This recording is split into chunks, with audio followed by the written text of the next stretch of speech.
It's Friday evening and it is Weekender time once again, folks. And on this week's show, I'm joined by Justin Shea, and the voice of reason returns as Ben comes back to us with all the news from Warhammer Fest to keep us up to date. But before we get into the show, we have this week's prize from store.ontabletop.com. We have two prizes this week. One lucky winner will get a GW Parade Ready paint set.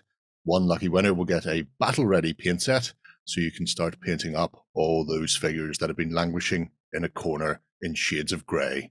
To be able the chance to win, you need to be a subscriber to the channel, pop a comment below, and if you do the socially thing, then do the socially thing. Well done, you.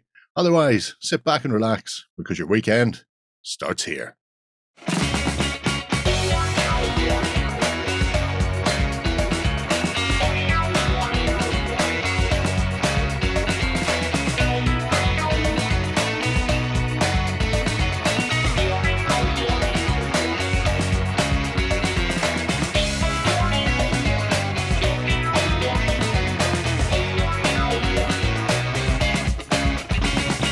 Hello, how are you, otters? I hope you're keeping grand this Friday night. It's a big weekend. Mm-hmm. Oh my, yes. Everything stops for tea on Saturday, apparently. Pardon, so yeah. Wait, is something big happening? I didn't know But this. some guy's being crowned. I think his name's like Bing Marls or something. Yep. I think he's just muscling in on Moonstone's miniature. Yeah, If definitely. you ask me. Yeah. But we'll get to that later on in the news. Of course we will.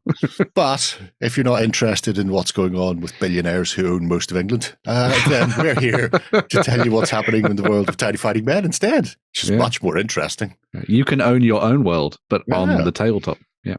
So let's face it, these days, it's probably how most people are going to be able to afford to buy a house. That's true. If it's 28 mil and made of resin. Yeah. I mean, honestly, I'm just waiting for Bunny Badger to make the Coronation tabletop game.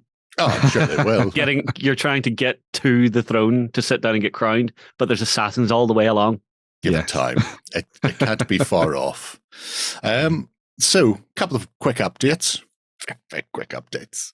Mm-hmm. One is the UK Games Exposition have announced their awards shortlist. Yeah. Ooh. So these are the games and products and stuff that have been chosen to be shortlisted through to then be voted on as winners for the convention at the beginning of June. So if you want to click through and have a look at that, there's going to be loads of awesome stuff in there. There's quite an interesting section did from board games and card games and miniature games and stuff like that.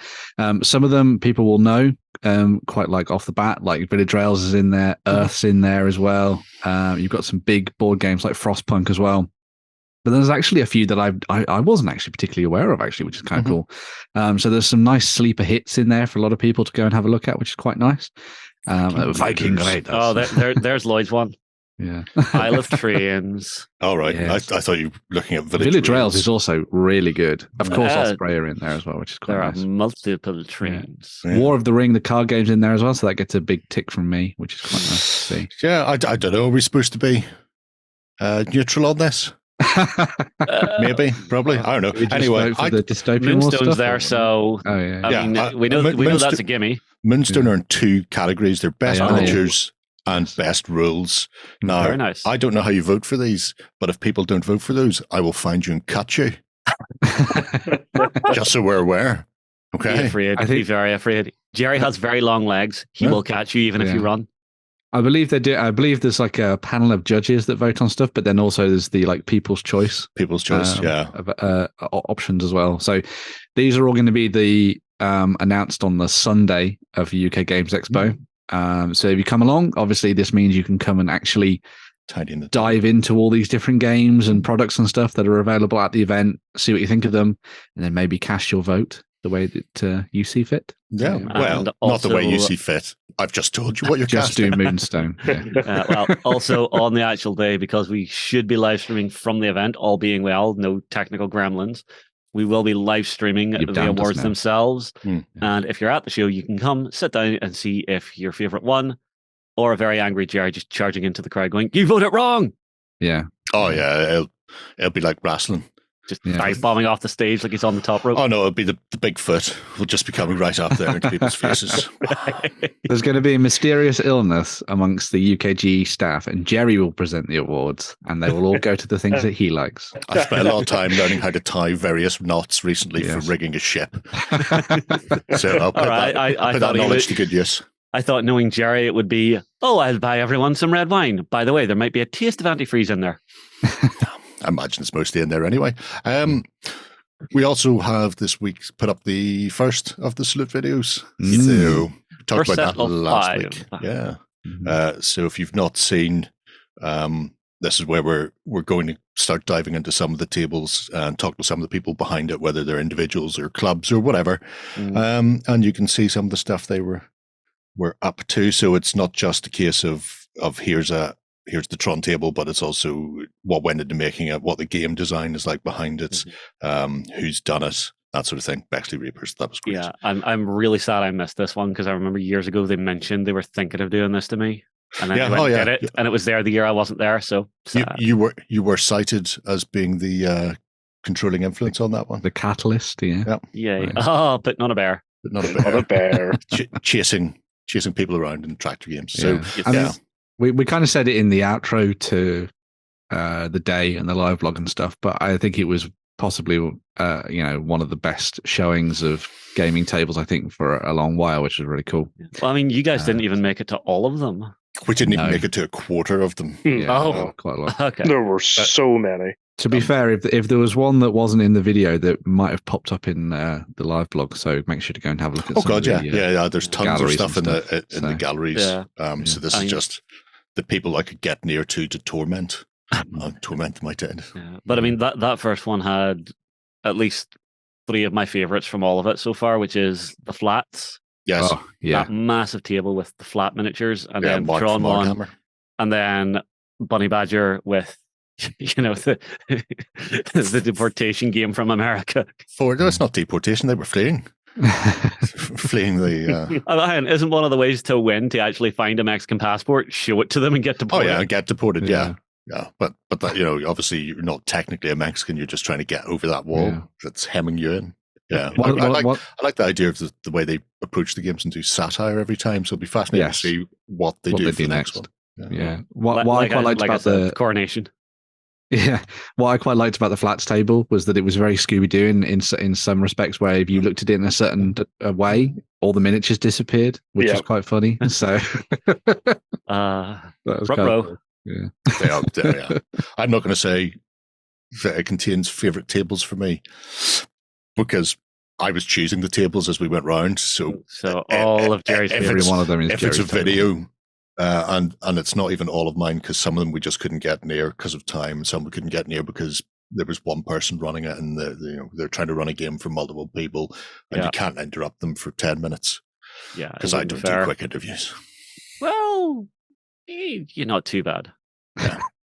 Yeah. They weren't all going in 1.5 hour segment like Ben thought that was going to happen. Anyway, it's a bit like that. It's probably going to be like 4 half-hour videos at minimum. Well, there you go. Right, so keep your eye out for that. That's the first. Next one, I think it's every Wednesday, isn't it? Yes. So for the next 3 weeks from now, every Wednesday at 5 p.m, you will get the next round of Jerry's Best of Salute. Well done, me. Right, on to the most important part of the week. Yes. It's the Indie of the Week. And what are we looking at this week, Ben?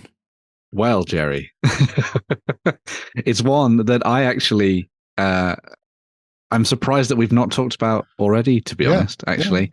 So we're doing Werewolf Miniatures. Oh, wait. But you've managed to sneak in Arena Rex. Red Republic Games, which is pretty awesome. Yeah, I have. Oh my God. I remember how amazing these miniatures are. I think I actually played a game with some of these miniatures the last time I was at Historicon. Wow. I think you did. Yeah.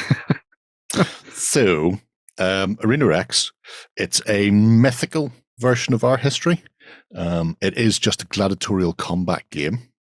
But it means that it includes anachronisms. So there's Native Americans can be in the arenas alongside Egyptians and Gorgons and rhinos, that sort of thing. And the game itself is set up as a 35mm skirmish game. So there's a lot going on here. I think I'm going to jump to the rules before I jump to the miniatures, because I'm like that. You said kind of makes sense, just before we get distracted by all the shiny. So teasing people. You can see there that there's a revised rule book and card deck for the game itself. So this came out at Gen Con, I believe. But we'll start with the cards themselves, just so you can get an idea, because the game itself is relatively simple. You've got 2 actions you can take for each of your characters. Taking multiple actions will start to generate fatigue, like Saga. However, you build your warbands with no points. It's just equal miniatures aside, like Moonstone. And then you stab each other up. So it's very simple. You just pick your faction, and then you go from there.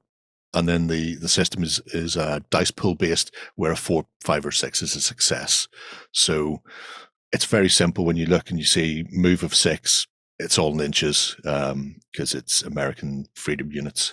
Attack is 6 dice, defense 2 dice. Armor is a flat value that you reduce things by. So if somebody rolls 6 dice against you, and then you roll 2 dice in defense, you take the successes away from each other, and then that gives you the amount of hits done.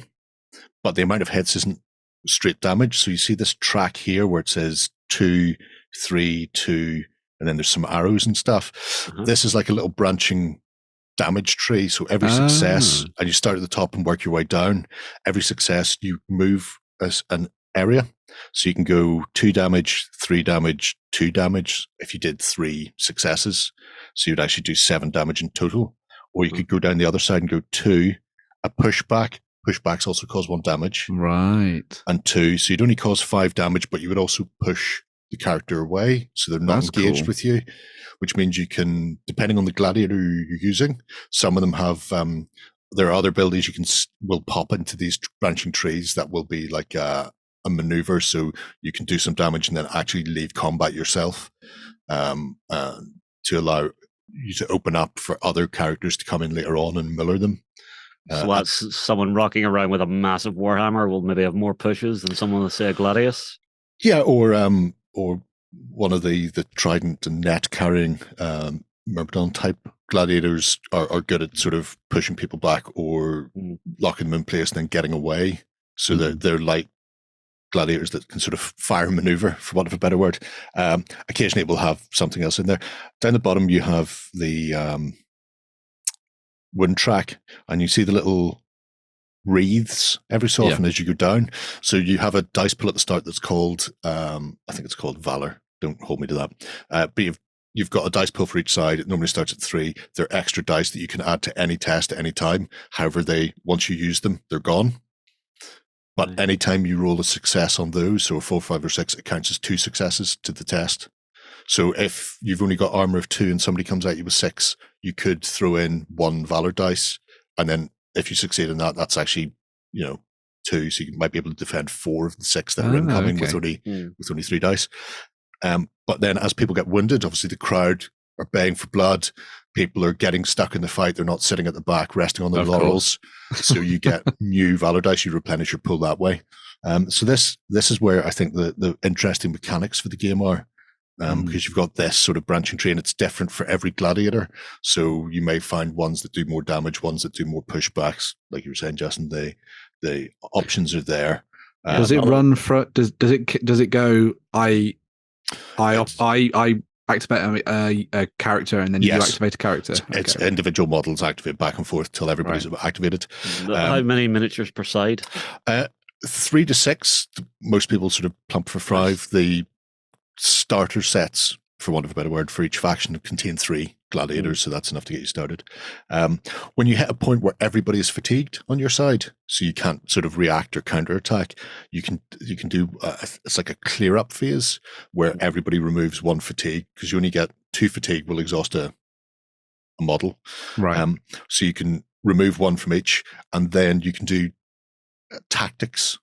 And depending on the setup you've got, depending on the faction you've chosen, they've got access to different tactics. Some of them might be you can spend Valor dice to take another fatigue off somebody, or to move, or there's lots of different things you can do. And then there's some faction-specific bits and pieces that you can play around with. So there's a lot of tactical depth because you're playing in very small, sort of little 30-inch circular arenas, which is fascinating. So that's the game in the bare bones. Hello, Egyptian. I just want to see if there's anything else. Oh, there's the scenarios at the end. So obviously you're mostly playing group v group. However, there are things like beasts in the game. Yeah. Hello, Rhino. So there are a couple of interesting sort of scenario change ups that you can do, where you might take your regular gladiators and your opponent just takes nothing but beasts to put up against them. And another one is there are things called titans, like Medusa, or like that Chimera looking fella who isn't actually listed as Chimera. I can't remember who's listed. We'll see him when we get to the models. But just call it a Leshen until we know Leshen. Oh no, there's a Leshen in the Native American session. But there's a scenario where you play with a Titan, and you play three games. So the first one is your Titan against your opponent's regular people, then their Titan against your regular people, and then the survivors of the peoples fight off in the final arena battle against each other after their Titans have gone ruffle stomping on people. Yeah. And to the victor goes the spoils. So I like the fact that they've added the sort of the mythical and base parts to change up the scenario so it doesn't become sort of stale. Yeah. And then after that, it's really a case of, obviously it's a circular arena, and most of the times it's very Colosseum based, but you could start building more elaborate arenas like gladiators, have all sorts of ups and downs. My first whistle. Exactly. All sorts of ups and downs and things. So that aside, we have 5 factions, and the models are absolutely stunning. So the Helikaneki. So good. As you can imagine, a bit of a Greek sort of feel.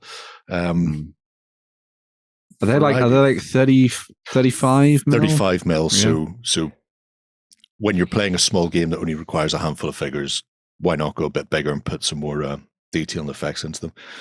The models themselves come with the game cards and art cards as well, actually, which is a really nice touch, because when you've got figures like this, why would you not show them off to their bestest? And you can see some of the miniatures obviously have got full on. We've given them Lloyd shots and all sorts of things, because it's nice to, again, the best web store. That's why I'm doing it while Lloyd's not here. Don't worry. The next time he's back on the show, we're going to do Hovel's website that hasn't been updated since before the internet web existed. Whenever it was just dial-up message boards? Oh no, pre that. Oh wow. It's literally just a photo of a message board in a church or something. Yeah. Nope. Tied onto a pigeon. Yeah. This is just so that you have to go and blank this out, Justin.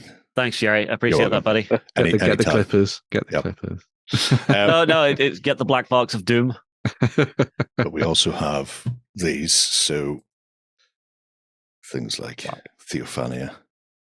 I mean, there are utterly gorgeous models, and then you see things like, wow, this. It's like a seahorse. Yeah, it's like a Pokemon. Yeah, but it's a seahorse horse. Yeah, it's like a Pokemon. 6th generation Pokemon. Yeah, are these like their analog for kind of ancient Greek Atlanteans? Then I suppose. I suppose theoretically, they're just ancient Greek. But then, whenever you start tacking in mythical beasts like this, not every faction has a mythical beast. Yes, that can be ridden. But you've got your sort of your Greeks. If I go back to here, kill those. You've got a couple of Romans. So you've got the Ludo Magnus, which is essentially a gladiatorial house. Like your kind of classic one. Like an actual, well, we've all seen Gladiator. It's an Ollie Reed run type of thing where you've got some gladiators that may be standard. Muscles on muscles. Yeah. Not even the decency to just have a 6-pack. They have an 8-pack. or less standard. Oh, very Fair. nice. Yeah. Yep. I'd be scared. Yeah. I mean, if you were the Christian getting thrown out into the arena and you saw that or the seahorse horse. Oh, don't worry. There are no Christians in this game. They were all wiped out. Oh, well, okay. Still, you get thrown out into the arena and you see any of that, you're like, yeah, no, I'm done. I am out. Just make it quick. Yeah. That guy's so cool. All of them are so cool. Yes. Yeah. It's appalling, really. Have a look at Septimus as well, because why not? So there he is when he's not got a bull between his legs. Well done, him. I do like seeing that they've got some 75mm miniatures in there that you could do as statuary. Yeah, which means they could either go into the middle of the arena as a piece of terrain to block things, or you just put it up around the edge. Yeah, you can see Septimus, who has all the pushbacks in Christendom, if Christendom still existed. So you can see that's our standard Roman arena types, but then we also have the 8th Legion. So actual gladiator style gladiators coming from the way of the is it just me or is he partially tree? He might be partially tree. He's got an axe as well. Proper green man. Yeah. Yeah. Not running around the place with stupid things. I mean, the sculpted detail on some of the different weapons and shields and stuff is just mind-blowing. Yeah. Yeah. I think that's really, it helps that their sculptors are top-notch, but they've got some fantastic painters in as well to really sort of push it and set it apart. I also love the fact that we're seeing some of the concept art down there. Yeah. Well, like I say, each of them comes with an art card as well, so you can see where they came from. And in fact, if you really want to see a lot of the stuff, they have articles, and the articles, they sort of petered out a few years ago, but if you scroll all the way back down to the very bottom where they started, most of it was concept art because they didn't have the miniatures. And so there's a lot of stuff going on in there. They even had, in fact, I think, well, I might show you that. They had an early competition where people were asked to send in their best gladiatorial face as a photograph, and then the winner was sculpted into a figure for one of the teams. Nice. And it's really fascinating to see that miniature and see the bloke as well that it came from. Look at that. Look, he's just on a horse. I mean, how weird is that? That is a gorgeous horse as well. I mean, why would you just be on a horse when you can be on something else? So, Maturii are your ancient Egyptians. Oh, scorpions. Oh, yeah. Fun. Scorpionox. Yeah. See that? It's just, no, I'm done. Goodbye. The starter set. Morituri. Obviously big fella at the back, very good at slapping people down. And chopping. Yeah. But that's where one of those things where you want to sort of creep around him, tie him up in knots, and then have lots of people slap him. So treat him like an AT-AT. Yeah. Tie his legs up and knock him over. And there's the hyena. There's one of those dogs. Best dog ever. It thinks everything I say is hilarious.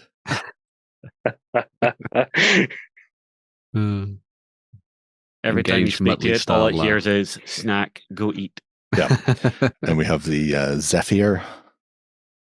Oh, these look a little creepy. These aren't creepy. These are delightful people. So this is Native American meets Celt type of thing going on. They lean more on the Native American side. However, it's not the only sort of theme, because if we go there, obviously that's very Native American. Oh yeah, definitely. Yeah. But then we've got Haggle here, and this was the winner. I'm not saying I found these via the medium of going, what are ex-Rackham sculptors currently doing these days? I then discovered that Stefan was doing this, and I went, all right, fair enough. But that may have been how I found Arena Rex, just saying. Not a bad way to find new games by looking after your favorite sculptors. Very Celt. In fact, if I go articles, Hegel the Horrible, and then if I say hold your breath, people, Zoom. So that's them. My PC does not like this. There's Leo. It is interesting seeing all the different weapon matrices that they have. Yeah. It must be about here. It seems like this. What I really like about what this is offering up. That was the man. That was the send us your best gladiator face. And then it was like, well, okay then. Of course, that's going to be nice. Yeah, I mean that's basically flawless gladiator. Mm-hmm. Yeah. So it's quite like really nice seeing that. Sorry. What I quite like with what the game is offering and the range is that ability to dive into something that actually it seems really tactically deep and well thought out, but then with a handful of models per side, so you can actually spend that little bit extra time building up stuff. Yeah, and then diving in, especially with people.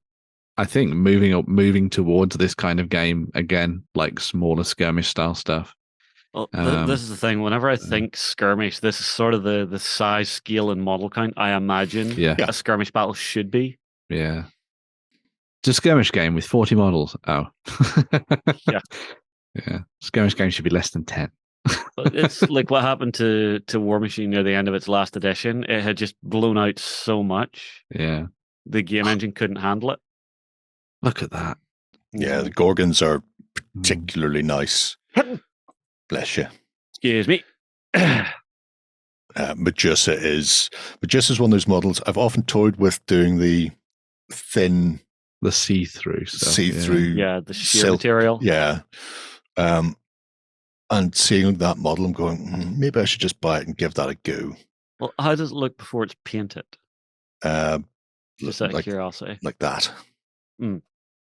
And again, because the Gorgons are bigger than your average bear, that would make a stunning centerpiece statue on a table anyway, especially if you're playing something like Saga or Clash of Spears or whatever, having that as a marble statue. And yes, I knew they were. I love the idea of doing an arena with her. It's like an arena that's like a cave that has been kind of opened up. And at one end is Medusa. And then there's like a series of like smashed up versions of sculptures that have all been turned to stone by her, and then eventually one of them's kind of done the mirror shield thing and like turned her back on herself, and she's turned into stone, and it's just like this remnant of like an old instead of having pillars, you've just got lots of stonied people. Oh god, that'd be so cool.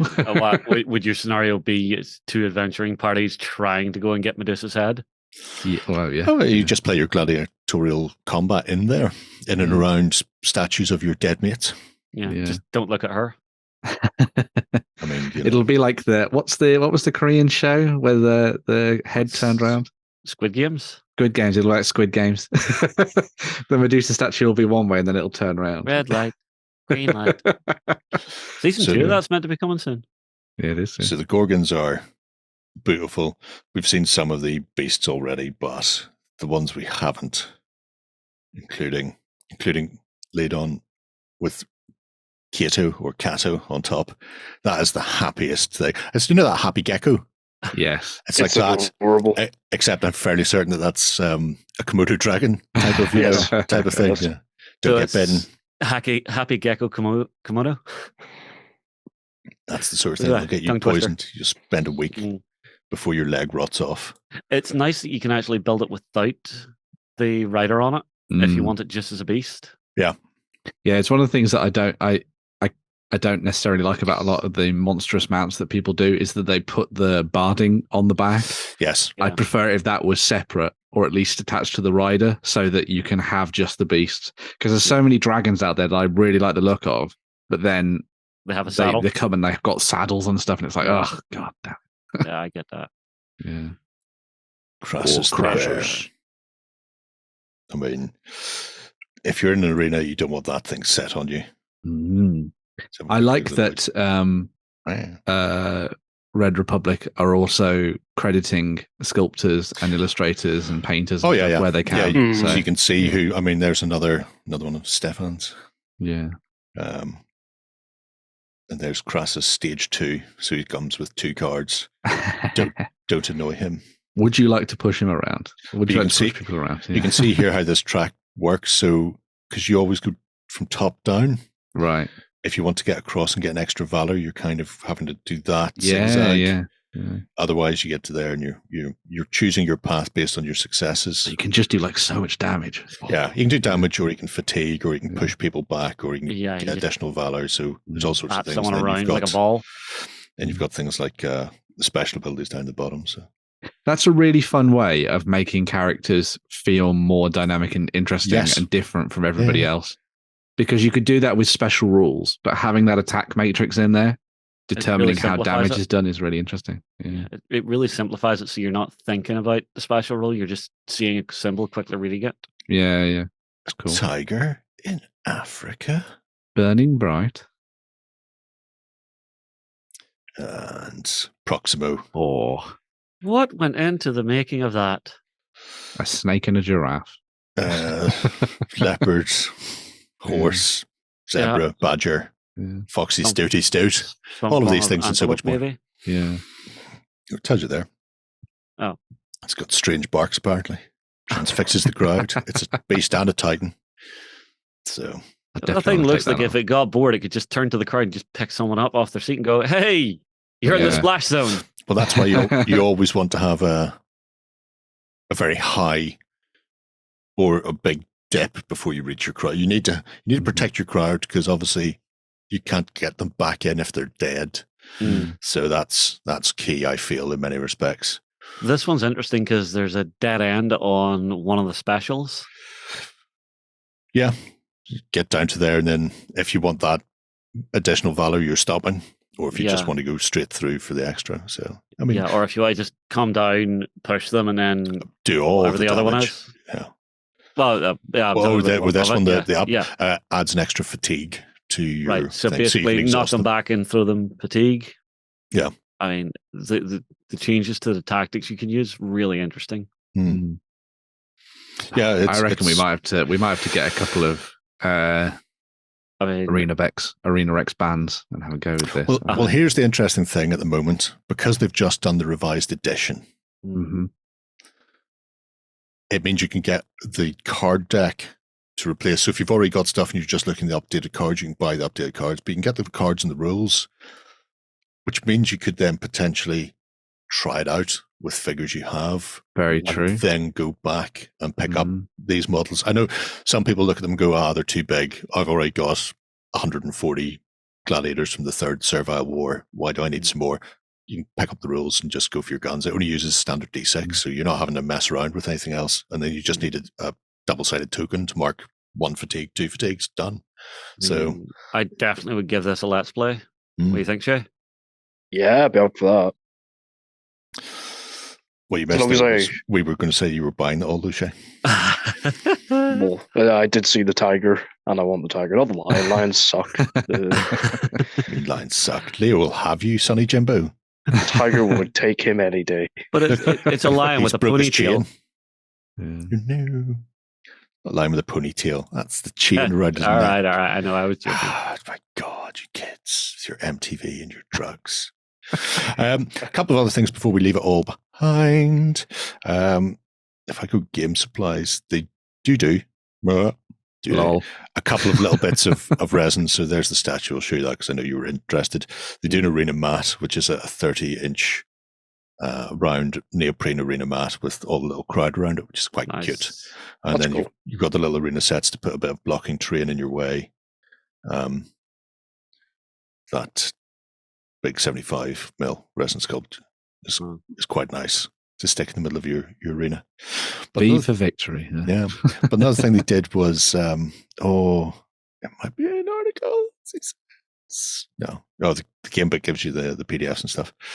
Here it is here, yeah. The Playmobil Arena. Yes. It is almost the same size as that playmat. Brilliant. Now, if you go onto the flea bays, people, you'll be able to find it anywhere between £40 and £80. I imagine by the time this goes out, it'll be up to about $200. Well, I'm not saying that, but I imagine all the £40 ones will start to be snapped up in short order. If people, even if they're not planning on playing Arena Rex, but they're planning on doing something ancient Roman or Colosseum based, having a big chunky bit of plastic for dirt cheap is always good. I mean, having that and then destroying the walls a bit, give you more place in and out. I wouldn't destroy the walls. I'm quite happy. It clips together. So if I wanted, so if you want to do it, let people in and out type of thing, just remove a wall section. Or do the smart thing, buy 2, do some destroyed ones with the clip still working, so you can clip destroyed bits in and out. Seems like an awful lot of hassle. You know how long I've had Rome sitting waiting for people to make it for me? I mean, what are the chances of me doing 2 things myself? Anyway. Now, you see, this one feels very achievable to me. If you're one of those folks who don't like painting huge forces, getting your starter set, having 3 miniatures to paint, it just feels so much easier to look at that and go, I can do that. So give yourself hope. You more room give you hope, Jerry. Yeah, gives you more room to do other stuff that's ancillary to your game, because you can be like, right, I've done all the warband I need to do.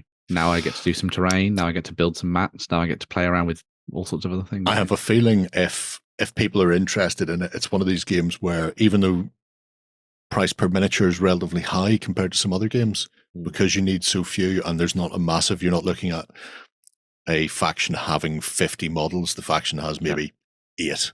Yeah. I can see people getting into it and then just going big, just go, I'll do the lot over time. I will get the lot because and when it comes to force expansion, you're not looking at 30 guys to paint for your next force expansion. You're looking at 2. Whatever ones you like the look of. So the rules are available off the website for free anyway as PDF in English, German, Spanish, Italian, and Chinese. That's going to make Sundancer happy. So if I didn't know he read Chinese. If you're interested, you can have a butcher's at that. But I think it could be a lot of fun to take a swing at in the future. So that's my indie. Very cool. Bow down. Very cool. Bitches, bow down. Right, we should be back in just 1 second with the news. Coming to you from the center of Northwestern Europe. Covering board games, war games, card games, and all that you love. It's the news. All right, we are back with the news. Ben, you were away last week. I was. Where were you? I was at Warhammer Fest. I have a feeling I know what's going to be in the news. It's something to do with Warhammer Fest. Yeah. Is there a lot to do with Warhammer Fest?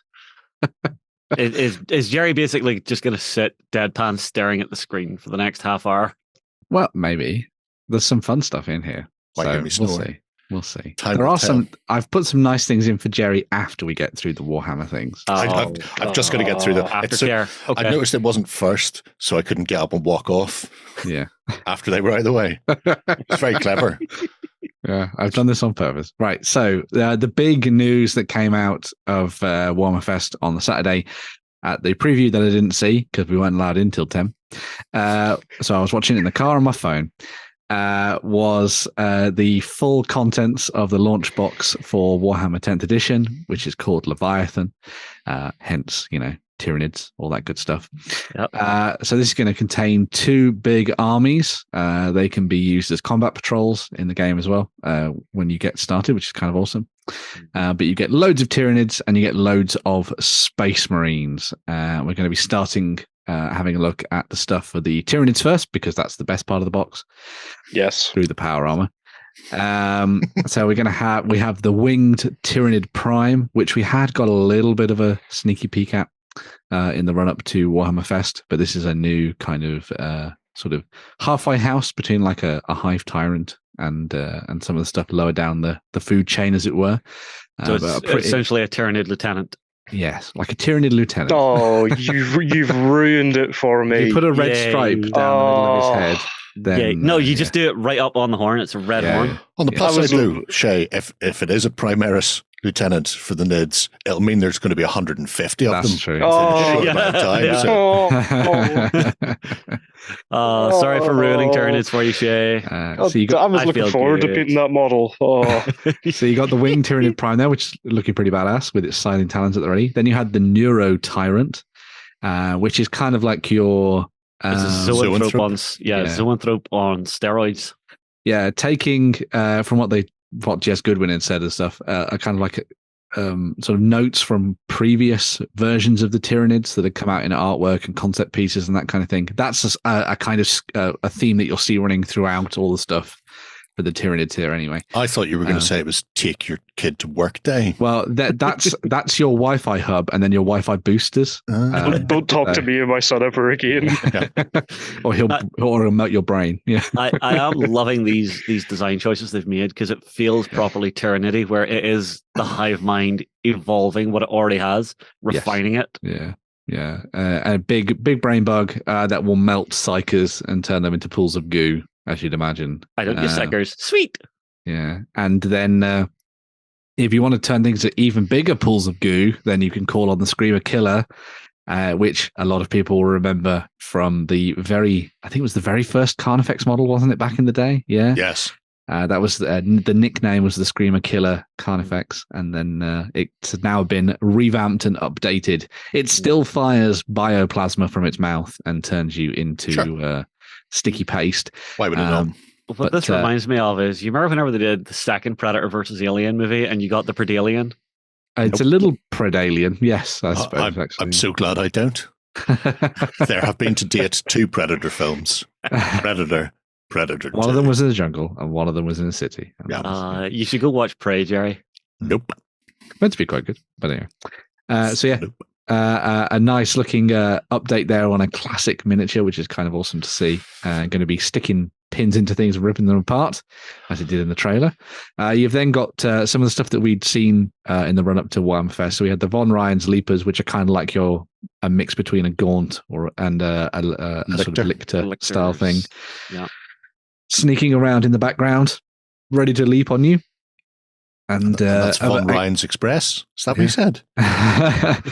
Once again, this is actually based on some stuff from previous codexes and artwork and articles and things that came out about the Tyranids. Because obviously, for the most part, the Tyranids get named by the people who either die to them or discover them, or discover them. Yeah, the people who discover them generally die to them first. Yeah. Although these guys look as if they've just been made to hunt Sly Marbo.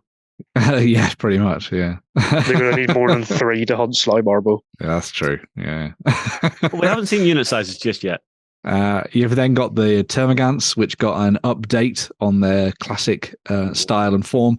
They've kind of just been bulked up and sort of added to with a little bit more detail here and there as well. They've still got their flesh borers, and you've got the Ripper Swarms that come on the sprues, but they're also coming separing separately as well. They look so much better than the previous ones. Yeah, way better than the previous iteration. It's a shame. Say it's a shame that Games Workshop released these images on a white background, because that's what I was about to say.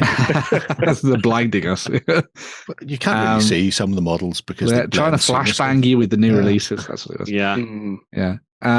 You've I'll come back to what I was going to say later. Actually, we've also got some new variants on the gaunts as well. So the hive mind tends to create things that it believes are going to be helpful for dealing with the current threat. And so you have the neuro gaunts and there's the barb gaunts, which we'll look at in a second. So the neuro gaunts, this feels like the platypus of the Tyranids. It's just like, why? There's something weird. Why do you exist? Who was drunk when you were like being bioforged? I think they've got the head of a piranha. They do. It does look like that, doesn't it? Yeah, that kind of like big nippy jaw. It's almost like a little snapping turtle. But they're kind of linked to the hive mind and the synapse creatures intrinsically, and so they act as kind of like your bodyguards for your synapse creatures, and they will like throw themselves in the way, kind of like ant style to protect their queen. In your These games I and don't stuff. like.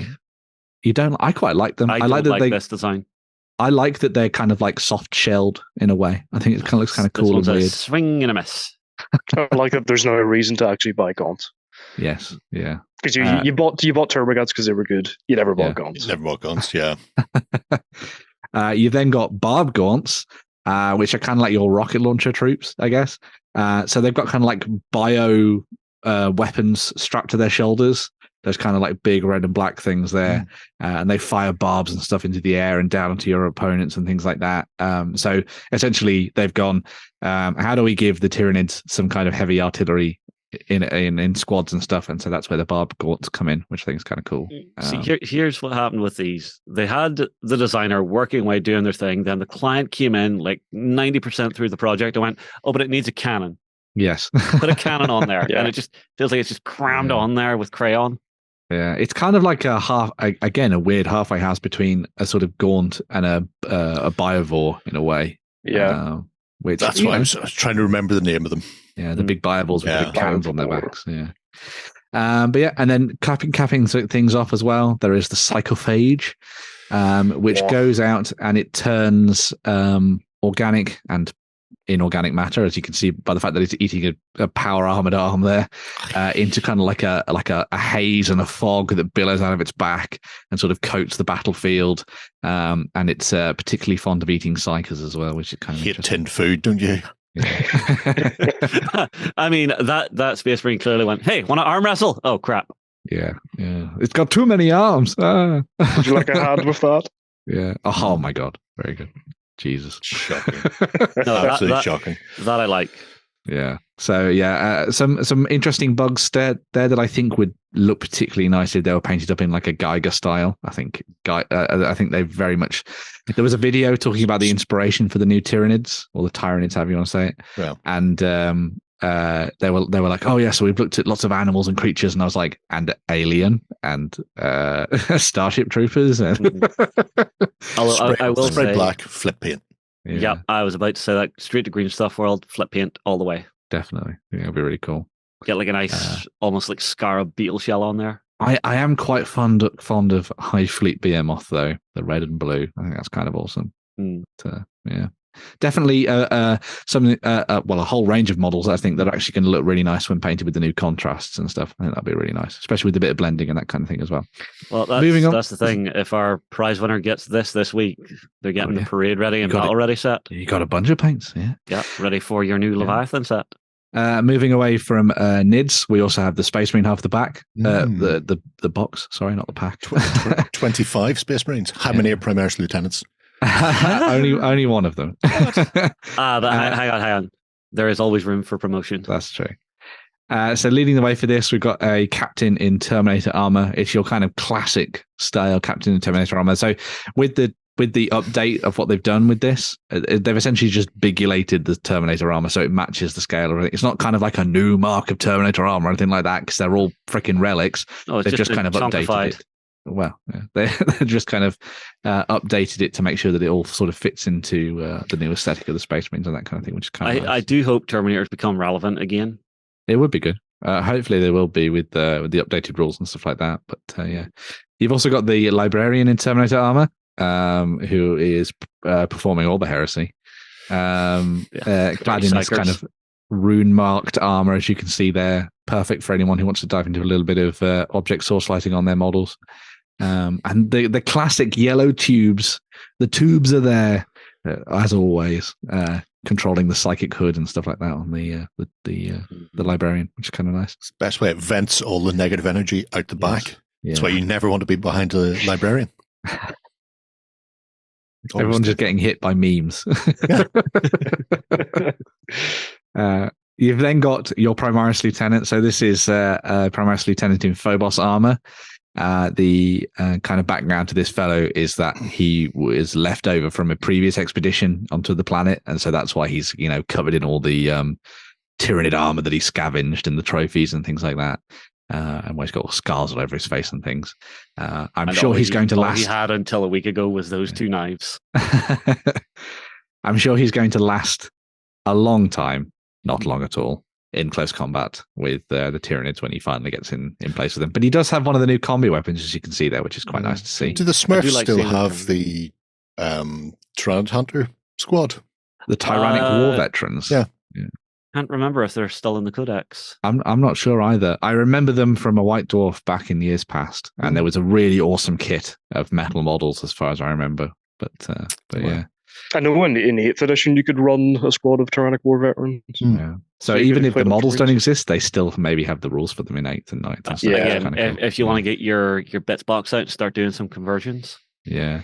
Just take all the Tyranids from the other half of the box set and glue them onto your Marines. Yes. Bam. Yeah.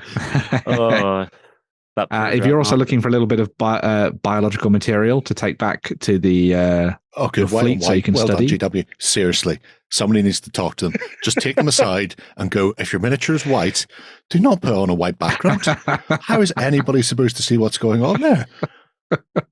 Jesus. So they have designers. We know they have designers because they produce a book every 3 days. They do. So there are designers in that studio who know how Photoshop and shit like that works.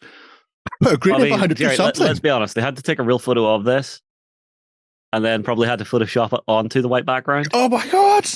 Anyway, apothecaries. They're great. I do like the design. I love the pistol design for the Emperor's Mercy. I love the pistol because it's black and I can see it. And the new design for the servo arm is pretty damn cool. Yeah, so I literally can't see where his backpack ends. This is the Apothecary Biologist, who is clad in Gravis armor, and that as if you say so, they are picking up Gravis cloaking Shay. Sorry. No, it would need to be an apothecary in Phobos if he was camoed. They was camoed. They pick up biological evidence from sort of the enemies that they fight, but whilst also carving out your gene seeds, your glands if you need them. If you don't need them anymore, sorry. You've then got a couple of squads that come with the Space Marines as well. So you got the new Infernus squad, which seems to be taking a tip from the Horus Heresy rulebook, which is have your entire squad armed with the same weapon. So this is your big flamers, which are going to be quite handy when taking on groups of, ravening hordes of Tyranids that are charging across the tabletop. Also great if your mate plays orcs. Or the fun guy, because you're a fun guy. And anybody who's running a horde army, beware the Infernus squad, essentially. But yeah. You've then got the Sternguard veterans. So they're back. And you'll see what a nice little thing with these, I think, is, and it's a touch that you can only really see in the top right miniature, is that most of them are wearing the traditional Primaris helmet, but then you've got one at the top who's actually wearing a Firstborn styled helmet, which I think is quite nice.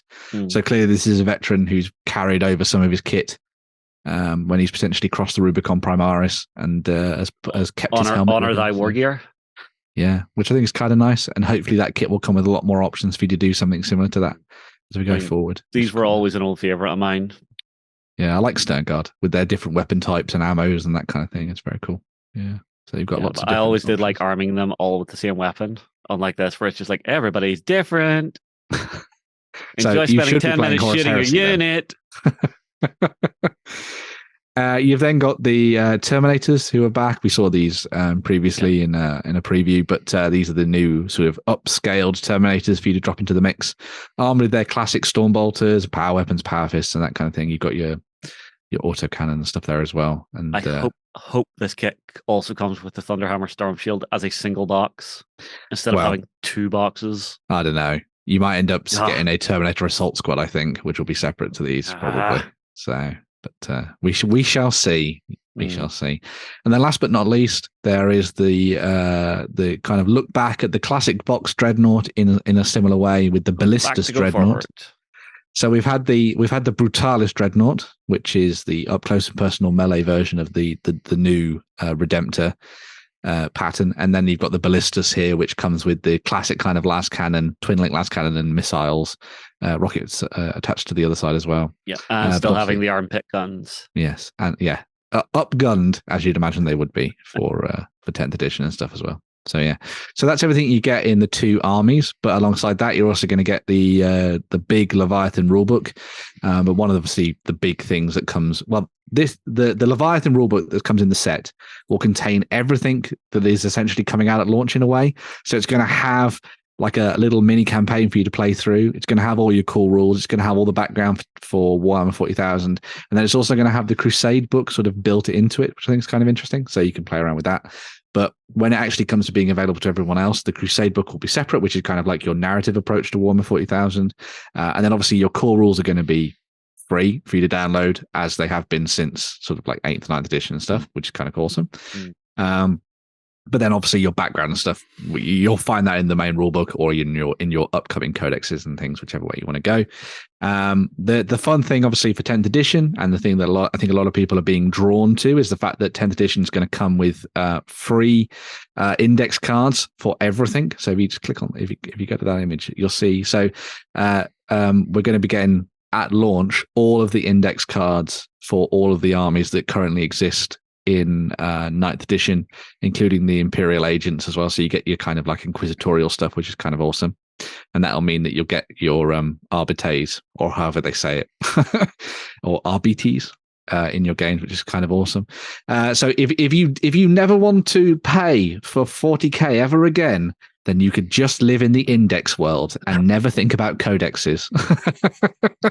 That's the way that I would hope people will play, but I don't think that's going to be the case. That's the dream. Yeah, because as you can see, they're going to be dropping codexes fairly soon after. Obviously, we get in Tyranids and Space Marines, but then we move to Adeptus Mechanicus, Necrons, Dark Angels, Orcs, Adeptus Custodes, the Tau Empire, and Chaos Space Marines. So one of my friends is very happy. I am not, because Eldari are a long way off. But that means I get to play for free for longer. Screw you guys. But yeah, it'll be very interesting to see what they do with the codexes going forward. I am very much a proponent of them just being like, hey, the background's in these, and if you want the rules, they're all going to be free. That's never going to happen, but you never know. I live Workshop. I live Workshop. You're living in a dream world, my friend. Yeah. If you're interested in the factions for Warhammer 40,000, the folks at Warhammer Community are doing a bunch of faction focus articles at the moment. So they've done Space Marines and Tyranids. I believe when you've seen this one, there's going to be Chaos Space Marines and one other by the time this comes out, maybe. So make sure to go and have a look at those. I'll have some links down below in the show notes. So there we go. Although there is something to watch out for. So we were kind of unsure whenever 10th edition was going to be dropping, but I think they have confirmed it's June it's going to be dropping. June, but no idea exactly when really yet. But yeah, here's the thing though, Ben. UK Games Expo is right at the start of June. I will bet you any money that's when it's either going to be pre-orders going live, or you can get them from the workshop stand on the day. Early copies, buy directly from Games Workshop, buy merch. Yeah. Well, here's hoping they do made to order and everybody gets a box. So we don't have the complete and utter shitstorm we had last time. Yes. Yeah. But yeah, 40k looking like it's going to be an interesting adventure for a lot of people to dive into and have some fun with. I'm definitely going to be giving it a go for free with my Eldari and my little tiny sort of offshoot of the Dark Angels, because I love traitors. Yeah, traitors and aliens, that's the way to go. I'm going to have a lot of fun with this one, I think. Trillions. Yeah. I'm looking forward to the simple but not simplified. I'm really hoping that stays their mantra throughout the entire of this edition. I really want to do a comparison between what we got for the initial rules in the last starter box for a new edition versus this one. That would be quite interesting. Apples to apples sort of comparison of it. Yeah. But yeah, fun stuff there for 40k. Let us know what you think down below in the comments. Moving on to more Warhammer stuff, because it never ends. There was a whole bunch of releases, although not quite as big for Warhammer Age of Sigmar. Mm-hmm. The main thing starting things off was that we're getting a new Warcry box. So this is bringing an end to the current season. God, I hate the idea of seasons, but there we go. The seasons of Warcry and fighting in the Gnarlwood. This sees the Stormcast Eternals with their Questors going up against the Flesh Eater Courts. The Stormcast Eternals have managed to fight their way through the Gnarlwood to the heart of the kind of Seraphon engine that sits in the middle of the wood, and they're looking to make sure that it is either destroyed or captured for Sigmar and doesn't fall into the hands of the likes of the Flesh Eater Courts. So you have these new Questor Soul Sworn, who are a kind of offshoot of the Night Questors that we saw earlier for the Stormcast Eternals. So normally a Night Questor is given a quest, as you might have imagined, by Sigmar, and he heads out and he does the job. So he's like, go and kill this giant. Yes, sir. And he goes and does it. Sometimes a mission requires a team instead. And so this a team has been assembled to go out and do just that. They ain't getting in no reforging. I'm going to be controversial on this one. These bore me. Go. These bore me. I really like them, but that's because I quite like the background. Best. I quite like the background to the sort of See, if they made that as a miniature and put it in this box, I'm there. That's going to be a new Sylvaneth model, no doubt. I quite like these. I'm not sure what's going on. Why he gets a skull helmet as opposed to gold version? He's been forged one too many times, so he's soulless. So he's one of the relictors. And he might also be soulless, or he might be that guy from the medieval games back on PlayStation. Yeah, but because of what Be'lakor did towards the end of the last kind of big story beat in Age of Sigmar and turn the skies dark, sometimes the Stormcast Eternals aren't guaranteed to come back when they go into certain areas of the mortal realms, and so he's there to make sure that their souls are able to pass back through that darkness and back into the realm of Azir. Okay. So he's essentially like a big old chaplain for the Thunderstrike Stormcast, which is kind of cool. So this is awful because I'm seeing in a small box game like this, you would kind of expect everybody to have an individual pose. There's 2 sets of 2 in here where it's the identical body. No. Don't say that to me, Justin. I like this set. Stop making it worse. Look at how bad that is. This is a small 6 miniature set. Look at what we were looking at earlier with Arena Rex. Everybody is individual, gorgeous, beautiful. That's lazy. Well, Justin's just spoiled my day. Right, there we go. Does that. Moving on from the Stormcast Eternal, I do get what you mean, by the way. Moving on from that, we also have the Flesh Eater Courts. So these are the Bretonnians, but not really Bretonnians, of Age of Sigmar, where they believe that they are gallant knights and nobles, but in fact they are horrible, horrible ghouls. And so you have a mix of kind of courtiers and peasants, and the take on the sort of Strigoi vampire there at the bottom, which I think is really awesome. They all believe that they're nobles that have been sent out on a quest to go and hunt down monsters, when in fact they are just shambling creatures that want to eat everything. Quests, everything's quests. You'll also see. I'm guessing they don't notice that they're all butt naked. No, they have no idea. They think they're clad in like the finest raiment. It's like an emperor's new clothes kind of thing going on. There's also those. I don't really like the kind of like hounds that you see in the middle there, but they're kind of meant to be sort of ghouls that have become a little bit more bestial, and they're ghouls that were once humans that now believe they're dogs, which is why they've turned into these weird creatures. I mean, they're almost like baboon-like. Yes, baboon's a good word. I was thinking bat. They've got a very bat-like nose and batty, baboony mouth, but baboon. The baboon face is it's jumping out at me. You just have to paint them all with arses of red. Yes, big red bottoms. That's the way to go. Toms. But so that's going to be the new set that sort of, caps things off. Moving on from Warcry, we also got a look at some more stuff for the Cities of Sigmar. Oh my god, these look good. So up until now, or up until recently, the Cities of Sigmar have very much been driven by the previous releases for the Empire that came out in 7th, 8th edition, 9th, for Warhammer Fantasy Battles, not 9th, that didn't happen, sad.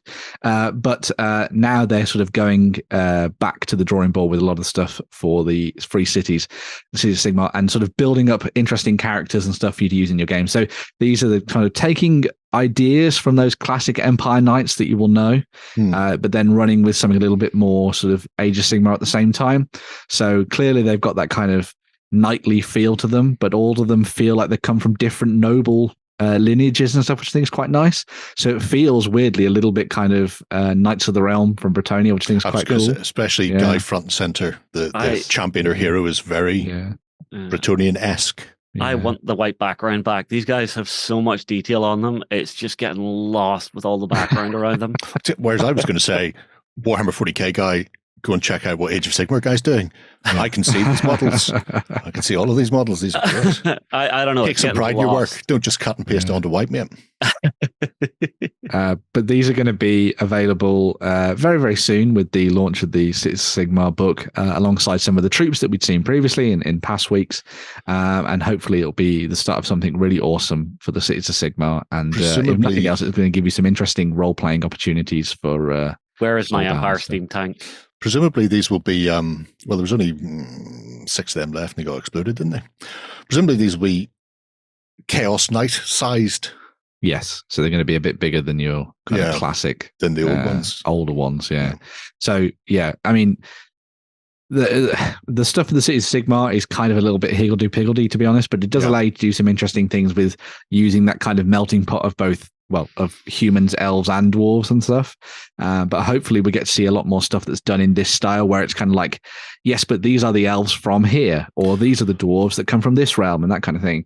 And they play around with that a little bit more, and sort of build on the cities and give you some. I was going to say the same thing for Cities of Sigmar. This is an ideal opportunity to take the influences from not just the Empire, but have your Kislevites, have your Bretonnians, have Cathay, have the Estelians and stuff like that from this, where you can just put together, I wouldn't even say a hodgepodge, I'm thinking hodgepodge, but just a whole desperate slew of city-states that have been founded by the remnants of those areas, so you don't need to have everybody looking like some sort of empire refugee.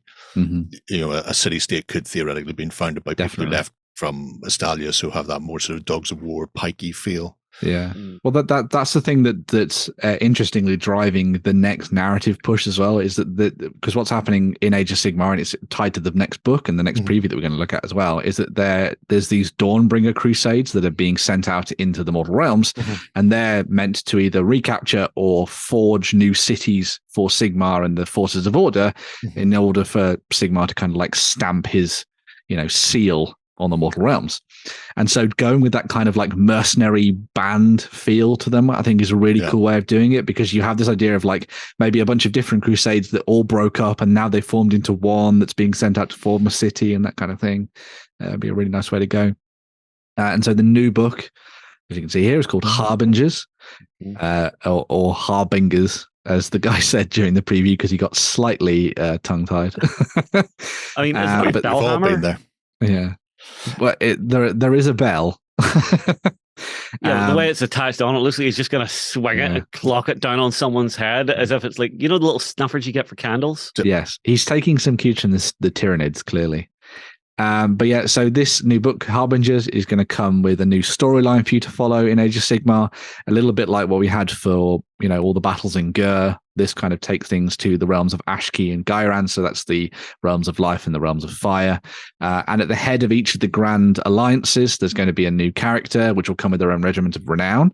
So you'll be able to fit these thematic characters and their units into your armies to use as you're going through the narrative, which I think is kind of nice. So you've got Plugoth the Miser, who's the Harbinger of Decay, as you can tell, fighting for the forces of Nurgle there, and very reminiscent of an old Nurgle Knight, I believe, or Nurgle Chaos Lord. I have him behind me. Weirdly. Wow. Well, not so much. What do you not have behind you, Jerry? Not so much that I'm going to get up and get it, but it's practically the same style of model. In fact, if I do this, that's not the greatest picture in the world, but it will show.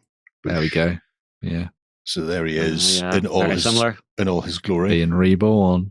Yeah. We also then have Sir Gerion, the Marrow Scroll Herald for the forces of death.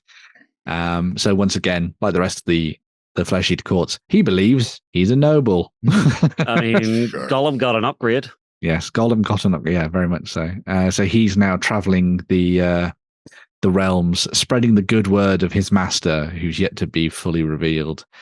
He's also almost like a little bit of a herald, a kind of like wandering knight in his own mind, who's heading out into the mortal realms at the head of some nasty ghouls off on their own little quest. The Fire Slayers and the Forces of Order get themselves yet another character.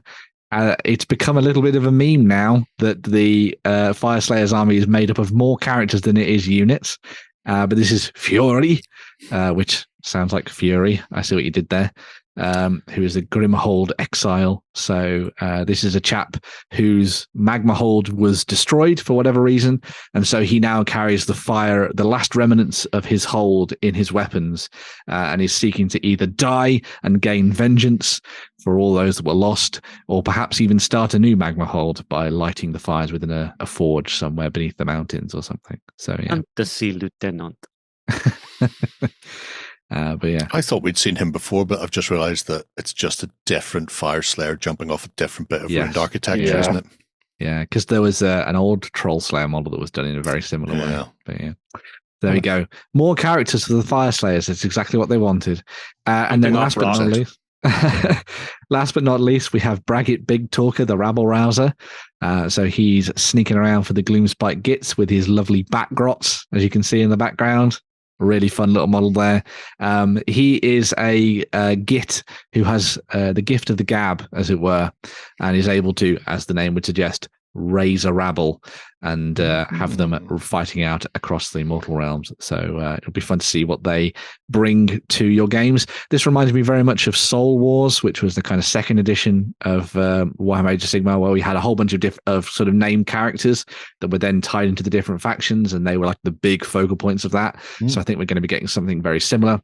As I said, they're going to come with regiments of renown, so you'll get these characters alongside a set of units, and they can be then added as a thematic force for X amount of points into your army, and you can use them to sort of tell your stories on the tabletop, which I think is kind of cool. There was a few more bits and pieces as well, just two more things. So we had a new mounted creature, well, a mount for the Iron Jaws, which is the Maw Grunter, which is essentially a big kind of like fighting platform for the Iron Jaws. So obviously you've got the guy on the back riding around there, and you've got the Maw Grunter at the front with its big tusks, but then on the sides you've got little platforms for the Iron Jaws to stand on. Yep, that's adorable. It's like a gangster on the running rails on the side of their car. Yes. I still hate how they changed the design of the orcs. I think it's because they're painted yellow. I think if you saw them in a different color, I think they look a lot better actually. It's too clean. All of it's too clean. The way the armor is, the panels aren't like junky enough. Orcs should basically be working with scrap all the time. Doesn't matter if you're fantasy or sci-fi, it should be scrap. I see what you're saying, but I'd like to raise you black orcs that have existed for 30 odd years and never looked like they were wearing scrap. True, but that's a part of the army, not the entire army. Yeah, but this isn't this is a sub-faction of the orcs, isn't it? Yeah, so this is the Iron Jaws. You still have the Savage Orcs and stuff like that. So there's still scrappy orcs out there. These just always look wrong to me. Go down the Gloomspike Gits route. You have there's lots of fun models there. But then capping things off, we also had a new warband for Underworlds. So this is the Headsman's Curse. So this is another kind of thematic little force that you can use in Underworlds in your games that take very little time to play, actually, and they're very fun. But the theming behind this one and the way that it plays is that they're all the different steps of you going to the block, if you know what I mean. So you have the scribe at the top who's pointed out your name, then you have the guy who sharpens the sword, then you have the guy who puts the anvil down, and then you have the guy who finally delivers the killing blow with the magic blade, and they're all tied to the terminus, which is the magical blade that character is holding there, as you can see. Teamwork makes the dream work. Yep. And so apparently the sword can be found all over the mortal realms, and these spirits arrive around it and they deal with the fatal blow. So all their cards are very funny. When we were watching this, did the designer just watch Thor Love and Thunder? Well, yeah, actually, I suppose in a way, yeah. All focused around the sword and stuff. Yeah, very true. But yeah, so a nice little thematic force there for those people who want to dive into Underworlds. And thereth endeth our journeys through the mortal realms. But yeah, some fun stuff coming up for that. It'll be very interesting to see where the narrative goes with it and things in the future. But there we go. Not the last of our GW news, though. No, not the last, because we have some specialist stuff. I would talk about Lord of the Rings, but I was incredibly disappointed about the Lord of the Rings. So then you should talk about the Lord of the Rings and be disappointed. Well, we got one model. Then they said that their hands were tied about other stuff. So I'm thinking Amazon, but we'll see. Moving on to some stuff for a lot of people who like old things. We have the Old World. Oh my God. It's actually coming back soon-ish, maybe. A new quest. So we got the first look at 2 models for the Bretonnians. Well, actually, no, this is like the second look at some of the models for the Bretonnians, but the first look at some for the Khemri as well. So leading the way is this Bretonnian paladin who just looks amazing, and he's on the proper base and everything. Oh, lovely. Like nature intended, a square. God, yeah. The first time I see it, in fact, I'd say the first time, I'd seen this model many times before I realized he wasn't holding a lantern up. No. Oh, tied to a scabbard. Yeah. It was like, oh no, his arm's down by his side. That's just tied on. Yeah. Because every time I look at him, I'm just thinking, quest. Yeah. So you got this first look at the Paladin, and then there was also a look at a Tomb King of the Tomb Kings. Oh, yes. So this is your new kind of dry undead figure. The dry undead, as you call it, yeah. He's got some dusty, musty skin flappy bits. He does, yeah. But I don't think they're going to be icky. They'd just be like papery, I suppose. Yeah. Give me Cetra for the Tomb Kings. Yes, Cetra. Yeah. Cetra the Imperishable. But yeah, where's the gash when you want them? Been locked away by the Khemrians, of course, because they don't like him. Yeah. Cetra's better than him. Yeah. But so you know that place, peasant. These were the 2 miniatures that were previewed. They are going to be resin miniatures from Forge World, because the way that they're going to be diving into the Old World going forward is very much like how we've seen them do the Horus Heresy, where you have a lot of plastic stuff. So there's going to be returning plastic kits, obviously, new plastic kits, but then there's also going to be a selection of resin characters and maybe elite bits and pieces that'll come out through Forge World that you'll then be able to add into your armies. They have said that everything that came out in 8th edition will be entirely legal, apart from your bases, unless you make larger bases, of course. I was about to ask Jerry how he felt seeing miniatures in their true natural habitat, the square base. It was all good until they said we're going to make the bases bigger because we want to make the miniatures more ridiculous, so they need to have more room to fit on a base. And you're thinking, no, that's not how ranked regiments work. You don't need to make the bases bigger, just make them look like they're actually fighting as a regiment. Or actually just make sure that your new footprint matches the old footprint of everything ranked up, and then you're fine. Well, yeah, as a lot of people just pointed out, if you just make the footprint of your regiment trays just a little bit bigger, then you can just use all of your old miniatures, or just use your old miniatures, and it doesn't matter, to be honest, because as long as you're playing against someone else who's doing the same thing, it's whatever. Yeah, skill for skill. Yeah. if you didn't burn your army. Yeah. So your frontages should always be the same. Yeah, so they're all going to be coming out in the near future, alongside a whole bunch of other bits and pieces. It'd be very interesting to see where it all goes. They have said they're going to be focusing on the time of the kind of 3 emperors. So this is just before Magnus the Pious takes over and leads the great war against chaos, which comes down from the north. They did stress that they're going to focus on Bretonnians and Tomb Kings first. That's going to be like the big launch box. But then everything else is going to be done focused around the armies that would have been fighting at the time in the Old World. So it's going to be Wood Elves, Empire, Orcs, Dwarves, Bretonnians, Tomb Kings. Not necessarily looking to Cathay just yet. No vampire counts? Well, vampire counts were there as well, although I think at this time the realm of Sylvania would have been still regarded as kind of like fine. Yeah. Okay. Yeah. So the Great Vampire War hadn't happened yet, I don't think. Okay. Mordheim would still be a place. You could still go and visit Mordheim. If they're doing this, we might get a Mordheim back. Oh, Shay has just ran away. He heard Mordheim and he's like, no. Yeah. He fled. I'm sure he will return. Yeah. And we're also going to be, so that means they're not going to be seeing things like Lizard Men or High Elves potentially and Dark Elves just yet in terms of updates and things.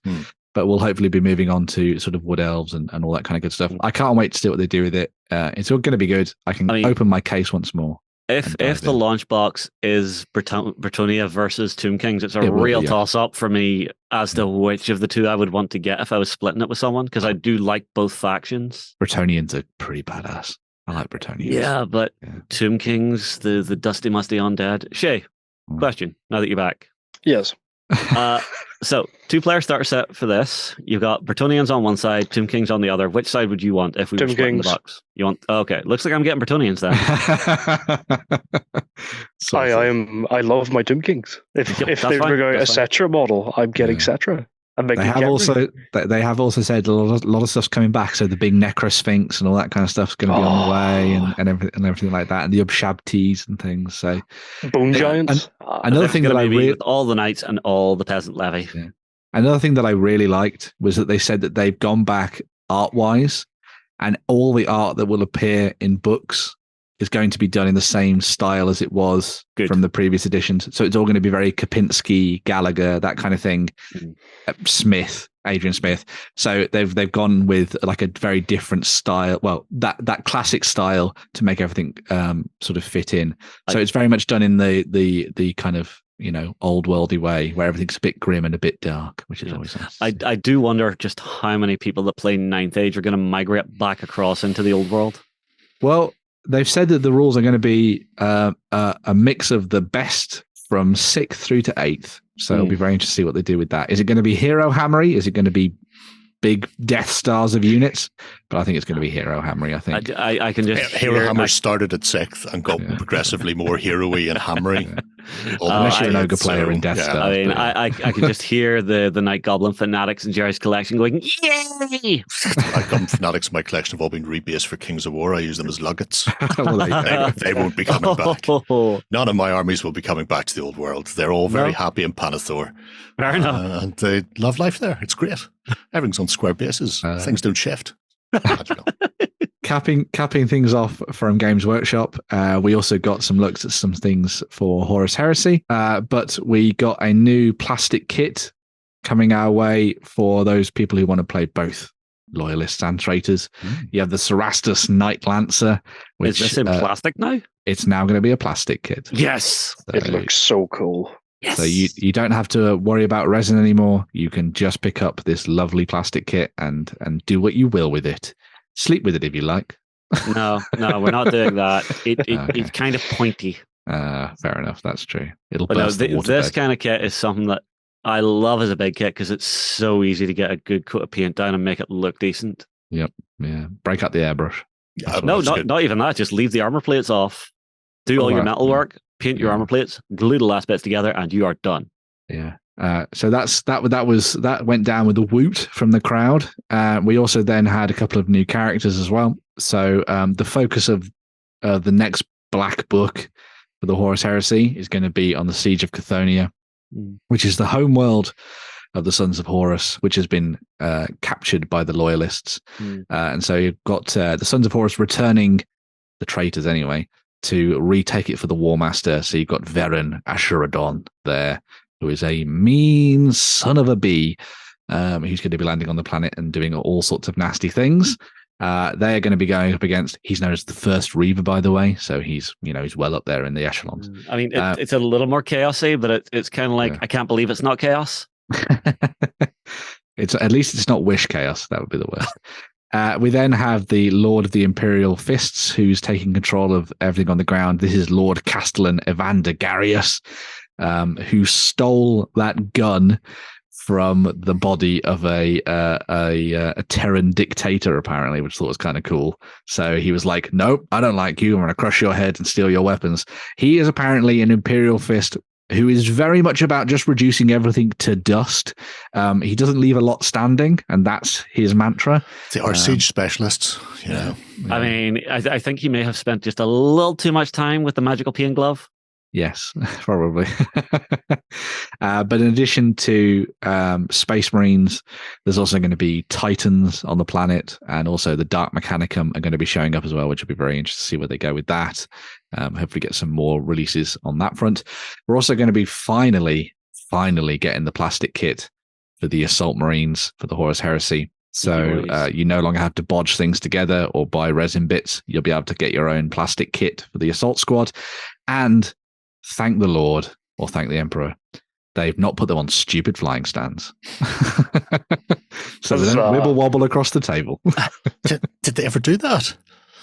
All my old ones, maybe I've shown my age. All of my Assault Marines are all firmly on Terra. They went through a phase of being like, "Hey, stick a big plastic pole up his butt." No. And the Sisters of Battle, the Seraphim. Yeah. Oh, yeah. Shay, you feel that pain? Don't remind me. So, yeah.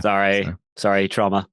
But the thing that everyone was latching onto at the end of the Horus Heresy segment was this little teaser. So a teaser came out that was report to the Strategium, battle on a new scale, which is the video at the end of the article there, Jerry. Yeah. And from the looks of it, it is the tiniest of teasers. But from all the little... Is it going to be epic? I think it might be epic, yes.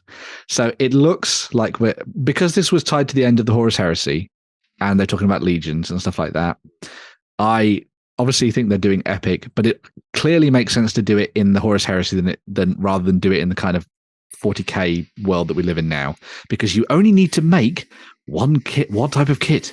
They're all Space Marines. You just paint them different colors. Here's the other thing though, Ben. It's an if easy you want win. to have Titans, they've already got the kits out there. Well, yeah, they've already got Adeptus Titanicus. You've already got Aeronautica Imperialis as well. You've got loads of 6 to 8 mil terrain that they've already done for all the games. All you got to do is make the units, the ground forces, and away you go. So what do you think, Shay? One you would play? I'd be interested. I would be. Yeah. Be very interested. My concern is what you're getting in a box versus the cost, because they're going to do a box of 10 bases of Space Marines, and it's probably going to cost 25 quid. Well, maybe. It depends on what you need to. I mean, if you only need a few of those, that's not a major issue. If you need dozens of them, then that is a big issue. Yeah, that's my concern for that, is just cost per unit. It'd be interesting to see what they do with some of the other things. So the Imperial Army, as it was at that stage, will it get a look in? Will we get to see? Because the thing about Epic for me was never the Space Marines. It was all it was mainly squat land trains, to be brutally honest. But the Imperial Guard having tank companies and tank battalions and stuff tiny rolling across. Baneblade. Tiny Baneblade. Tiny Baneblade. They weren't that tiny. They were, that sort of. I sure imagine these days they'll probably chunky. be like that bigger. But seeing those alongside, platoons of Lehman Russ and that sort of thing, it gives you the grand scale look of the conflict. So I hope if they do go back to the Horus Heresy, that they remember the Imperial Army was a big thing before the Imperial Guard. I would guess we're going to get a box set with a whole bunch of sprues that allow you to, similar to what we got for like epic battles from Warlord, a whole bunch of sprues that can then be representing both kind of forces, both flavors of Space or one big army if you want. Yeah. A little bit like the Horus Heresy box set in 28 mil as well. And then they'll probably do resin add-ons, I would reckon, for the rest of this stuff, like the Dark Mechanicum and the Imperial Guard and that kind of thing. Have they done much of that for Horus Heresy, or have they just kept it to Marines? The books are out for other factions, but I don't think they've done any specific Horus Heresy plastic kits for other factions. No, there are no plastic kits for the regular humans and stuff like that. You still have to get all the Solar Auxilia and stuff in resin and stuff like that. So, and the Dark Mechanica and Demons. Just remembering how the Solar Auxilia looked in 40k. It's not a good look. Epic Scale Custodes ? Epic Scale Custodes. Imagine he's still Shay's beating heart. Shay, imagine playing the actual Siege of the Walls of Terra in that scale. In Epic. Oh my God. Yeah. That's a board build and a half. Yeah. It would look so good though. Jerry would definitely just bum rush it at Salute. No, when there's so many great historical things. It wouldn't be absolute, let's face it. No, that's true. No. Well, moving on from Games Workshop stuff, we've got a couple of fun little things just to make Jerry's heart skip a beat. God bless you and all who sail in you. So we start with something. We start with something that I spotted at Salute, and I just wanted to give a little heads up at. So this is James Morris's work. You might know him as Mogsy Makes on the internet. He has a blog where he talks about all sorts of different things and wargaming in different genres and periods of history and all that kind of thing. But he is working on a new game called Midgard Heroic Battles. This has been designed for you to play kind of like ancient through to kind of medieval style war games on the tabletop. You can play games in 28 mil or go down to like 15 mil. It's all based on frontages of units. So as long as you keep those the same, you can play in all sorts of different scales, which is the same, which is always good.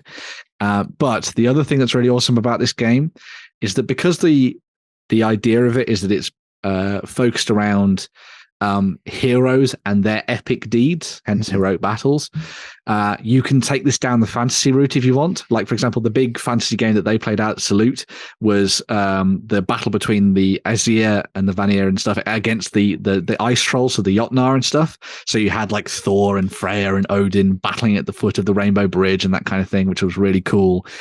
But you can also take it into the realms of just pure historics if you want. And they showed off a 15mm game, although I think they're using some of the 18mm stuff, I think. It's the Wiglaf range, because Wiglaf, Mogsy painted most of those. And using, and so obviously going down to a smaller scale and just playing out historical battles if you want. They have been playtesting this for a really long time. I was talking to James on Twitter about this, and apparently they're going to be in development for a little bit longer. They're doing a little bit more playtesting, a little bit more sharpening and polishing of the rules and playing around with it and stuff.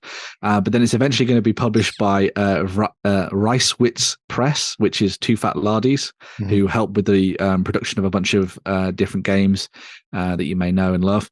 And if you want to dive in and have fun with this, it's going to be out later in the year. As I say, some really awesome and fun ideas for gaming and stuff, and it's going to be another one of those really nice kind of like kit books, I guess, for wargaming, where you'll be like, right, I have a whole bunch of armies. What can I play? Well, I've got Midgard. I can play a whole range of different things with your collection. They've been showing off kind of like Middle Earth battles from the First Age, with like Glaurung the dragon leading the orcs against the elves and humans. They've obviously shown off the frost giants and stuff like that as well.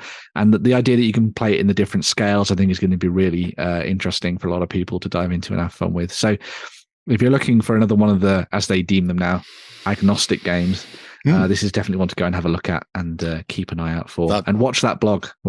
Yeah, keep an eye on the blog. That table they had at Partisan was just amazing. Yeah. I mean, and it shows, if you're going to do something, do it to excess. Yes. Obviously, you don't have to go that far along with it, but I mean, if you can, why wouldn't you? Well, yeah, exactly. How are you meant to flank that? Well, that's the whole point. You have flanks, you have to break in somewhere and then start rolling up. The phalanx pushes. Yep. Best fires on the right, swing the lines. Yeah. Looking forward to it. You said there's going to be videos when they get a bit further along as well. Yes. So because I think they did the same. Two Fat Lardies did the same for like Strength and Honor and things like that. So you'll watch out for stuff on the Two Fat Lardies channel and see what they do with it. Should be really cool. So have a look, see what you think. Sweet like candy. There was already a lot of people who were very interested in that one in the comments and stuff. Annoyingly didn't get a chance to talk to him at Salute because that table, well, those two tables, because they were side by side, sort of divided midway. They were very busy. They were very busy all the time. It's just like, I just can't get near him to talk to him. This is people really see a Rainbow Bridge and they're immediately hooked in. So. Well, yeah, the LED Rainbow Bridge was very nice. It was nice. It was a nice little touch. It would draw people in, shiny colors and lights flashing. That's why I gravitated towards it. And then I was like, ooh, tiny man, tiny man. Right. Keeping with the historical theme, we also have a little bit of stuff from Bloody Miniatures for the English Civil War. So we looked at Bloody Miniatures for an Indie of the Week a little while back. But they have Wave 6 of their releases now available for you to go and pick up from their web store, at least pre-order anyway. They're going to be available later in May, I think. So you've got at the head of this, the Witchfinder General, who is going to be wandering from town to town. It comes with the Witchfinder General himself, as you can see there, alongside his erstwhile scribe, who is probably pointing out all the things that poor woman is saying wrong as she tries to get out of being burnt. She's a witch. Your neighbor has said that your clothes and your sheets are whiter and cleaner than hers. This is witchcraft. Exactly. Probably also has pockets in her dress. Clear sign of witchcraft. Witchcraft! As they've called her, the unfortunate wench. In the set. You also get a soldier there who's keeping an eye on affairs and probably stop making sure that the crowd doesn't run forward and beat up the Witchfinder General for taking one of their poor ladies away. Or maybe they're egging them on. Maybe. Yeah, that's probably more likely. Yeah, probably definitely. It's her. She's a witch. Yeah. Kill her. Leave us alone. Bye. Leave me alone. Yes. I didn't think it would go this far. We also have the pikemen en melee. So these are some pikemen who have broken out of the push, as it were, and things have descended into a little bit of mayhem. So once your pike block has pushed as far as it can go and you've trampled your enemy beneath your feet and your pikes are broken, you need to grab everything you can in order to beat your enemy to death. And so you've got a whole host of pikemen here armed with swords, daggers, axes, and as you can see, that chap on the end has got a broken pike. Got a broken pike. That is a really nice touch. That he's ready to stab somebody through the eye with. Potentially then their pike block were on the losing side, and these are now the survivors attempting to survive. A fighting retreat, as they say. Yeah. Run away. So, but if you're looking back then, if you're in the pike block, would you not just make your pikes 1 foot longer than the other guys? But then you stab them first. But then that's 1 foot extra of wood for every other pike in the army that you got to think of. So yeah, but you've got the reach on the other pike block, so they die first. Could you poke them first? I suppose. Yeah. Then you end up with an arms race. My pike's as large as the battlefield. That's where you ended up with the Macedonians. Ended up with their ridiculously long pikes, the Sarissa, because they had to butt multiple pieces together to get the extended range. But then you have a problem with weight. Yeah, it'll just be like tickling the enemy when it goes in front of their face, rather than having any force. It's not it the reminds me easiest of an to old control Chinese weapon I saw where it was a pike head, but it actually had like a 90-degree turn and then another blade coming out. So as you were bringing it down, you could actually hook it down into someone. Oh, yeah, that makes sense. Yeah. But then people just buy guns and shoot you while you're walking towards them with their very heavy pikes. The guns are on either side. A more elegant weapon from a more civilized age. Generally, the pikes were there to defend the musketeers whenever they were reloading anyway. So. You've then got the continental mercenaries. So if you want to go over the channel and fight it out over there, or maybe you have enough money as either a royalist or a parliamentarian to hire some of these continental fellows, they can come over and bring their pizzazz to fight alongside you in your wars. They're grizzled, battle-hardened, and grim, and are definitely well-trained and armed with these guys go, I need money, I'm okay with murder, let's go. I think that seems to be the key word of most of this period. I have money and I like killing things. Or I need money and I'm okay with killing. So murder it is. Yeah, true. And then capping things off, we also have the Ragged Trained Band. So maybe you have been on campaign for a little while, or more than a little while. These are the kind of soldiers that you end up with. They've stolen kit from other people. Their clothes have got holes in them, and their holes have got holes in them as well. And they're fighting with strange weapons that they've maybe nicked from a manor house that they were burning down 2 weeks ago. This is your band of either veterans or the worst soldiers in your army, whichever way you want to go, really. Well, they've got matchlocks, so matchlocks, yes. They must be, well, they are a trained band. They're not going to be your complete dungers. They're just your hardened core, your elites right in there. I don't know what they do to the enemy, but they scare the hell out of me. I like to think of them as kind of like Sharp's band, but in the English Civil War. English Civil War, yeah. Which I think is a really cool way to go with these, especially if you're going to be diving into like a skirmish game or something like that. The standing brace is an interesting component to these. Yes. For the rifle. So instead of just holding it up, regular rifle, you actually have a stick in front. A little stick. You're leaning on. Yeah, that was standard fare for this weapon. Yeah. I didn't know until earlier this week that Napoleonic riflemen, when they were sort of skirmishing around, a lot of them would lie on their back and they put their rifle between their legs in kind of like a crossed situation. Brace it on their crossed feet. Yeah. And that was the way that they'd shoot people from sort of longer range, because it was just a lot easier than having to shoulder your rifle or rest it on something. More stable, and also presents a much smaller target for counter battery, so to speak. Yeah, very cool. Yeah, the riflemen were a bit wacky. Some stunning stuff there from Bloody Miniatures for you to have a look at and get your kick. Have you ordered any ECW stuff off them yet? We just need to find a game, don't we? Yeah, I was looking at the I was looking at the English Civil War stuff myself, and then I realised that I hadn't painted any of the Arthurians that are sitting in a pile. Right. You say it like it's a bad thing. There's someone from Salute that made me sad. She didn't get to back us. Oh, no. I know. Poor no ACW. Well, I need my American Civil War, damn it. It will be coming. We will get your ACW. We will get your game. So yeah. Well, you know, you might see how lucky you are. Really, I suppose that one is, isn't it? But anyway, there's a cherry to put on the news cake that I've bought for you this week. So what do you think of this? Yeah. What do I think of this? Yeah. I think I love you. I think of this. That is what I think of this. So Moonstone, you may have heard of them. They're the people you're going to be voting for at UKG. Or else. Best miniatures and best game. Or else. Or very much else. There are 2 new sets, one of which, Le Goblin King, is a limited edition. So Coronation check-in, he's only available during the month of May because something is happening in May. Yeah. I do imagine that he is just farting on that poor unfortunate guy. Yes. No, he's more running him down. Going, no, he's pretty much going right over the top of him. That may be because the fellow around the back hasn't realised that he's fallen foul. and away he goes. I have no insurance. So yeah, Goblin King, interesting little character for the Dominion faction. He has some interesting little abilities. Moonstone obviously is all around the synergies that you can build within the game, and he has things like royal privilege, so he can pass damage on to friendly goblins within 4 inches once per turn, so you can avoid sort of getting smacked up.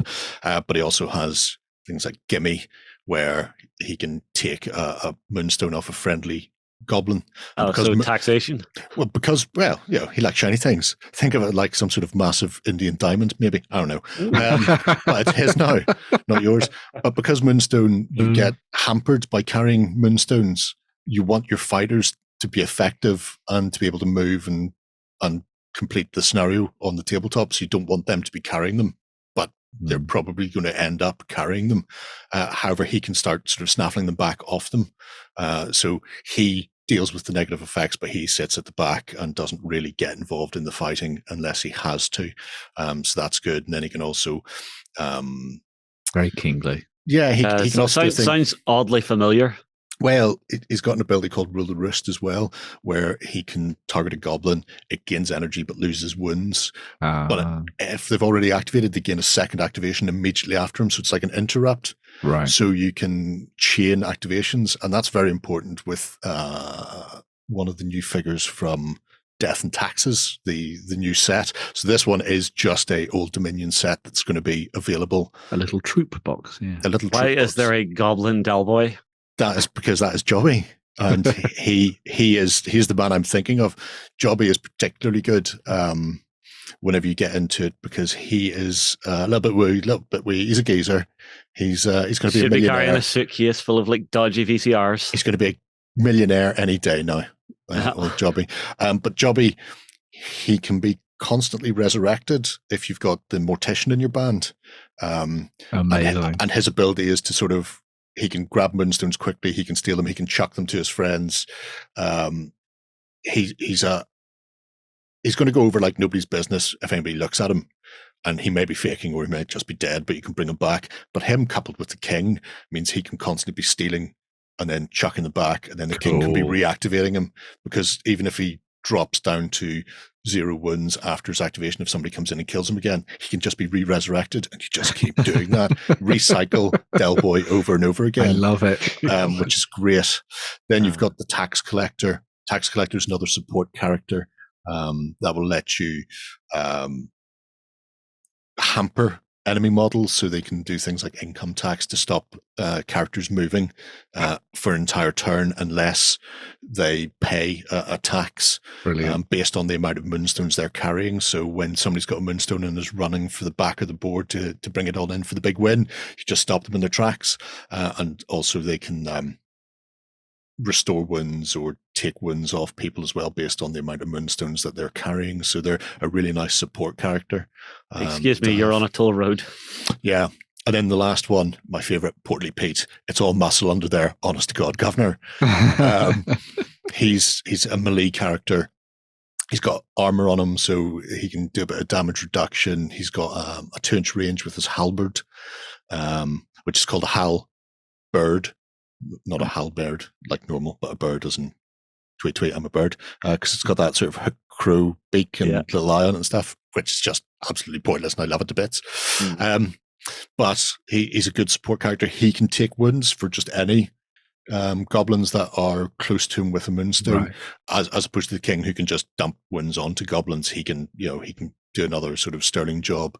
And also, if he's carrying a moonstone, you can see he's got lots of stuff stuffed into his breastplate, and it's locked securely, which means other characters can't steal moonstones off him because of his secret hiding place, which is just a terrific thing. So his armor comes with a boot. Yeah, it does. But up front, like so it's a sports model. Yeah. I mean, they're a really good set. Interesting one for me. Currently, the Mortician is the only one who could do anything with Jobby when Jobby dies, because he's the only one with Reanimate that I can think of in the Old Dominion. However, there are faction symbols in Moonstone. Currently, there are 3. There's the Commonwealth, Dominion, and La Chevault. However, Jobby has another symbol on his card, which looks like a crowned skull. And Moonstone is, I believe, getting their 4th faction this year. Don't know when. Actually, I do know kind of when, but I don't know if it's public knowledge yet. So I'm not saying. So you know, but you can't say, but you want to say, but you can't say. So sorry. I don't know if it's actually been put out there or not. It may be. If it is, people find it on the internet. If not, I'm not saying anything. However, it is the undead faction. Right. So I'm assuming Jobby will be allowed to bounce into that faction as well whenever they arrive. So he's happy to go grave robbing. Sweet. Well, it's more the fact that people can reanimate him already. So, he's down, but he's not out. But yeah, really looking forward to getting these. They should be arriving today when the postman comes, because I ordered them. You just see Jerry. I ordered them on Monday at 9:00 as soon as they updated the website, because I knew it was coming. It was like spam. I think we better take a swish then, just so that you can wait for the post. Yeah. But yeah, cracking stuff from Goblin King Games once again. Right. We should be back just one sec to round out the show. Did you win one of our prizes? Find out on our prize claim center over at OnTableTop.com. Here we list all our previous prizes and those who have won. If you see your username, fill out the form to claim your prize. All prizes must be claimed within 30 days. Okay, we are back and we have a couple of Kickstarters to look at. Yes. Kickstarters. These are very familiar Kickstarters to me. I'm familiar with them. One of them is very familiar, the other one not so much. Oh, well, we'll find out which one you think is familiar in a minute. Where are we starting then, Benjamin? So we're going to be starting off with Resnova Games, who have returned to Kickstarter with their updated project for Warzone Eternal. So you may remember that they had a pop at this sort of last year, I think it was at this point. Yeah. But they weren't entirely happy with the way things were going, and they sort of went back to the drawing board with their plans and have decided to come back to breathe new life into Warzone once more. And it seems to be going great guns at the moment.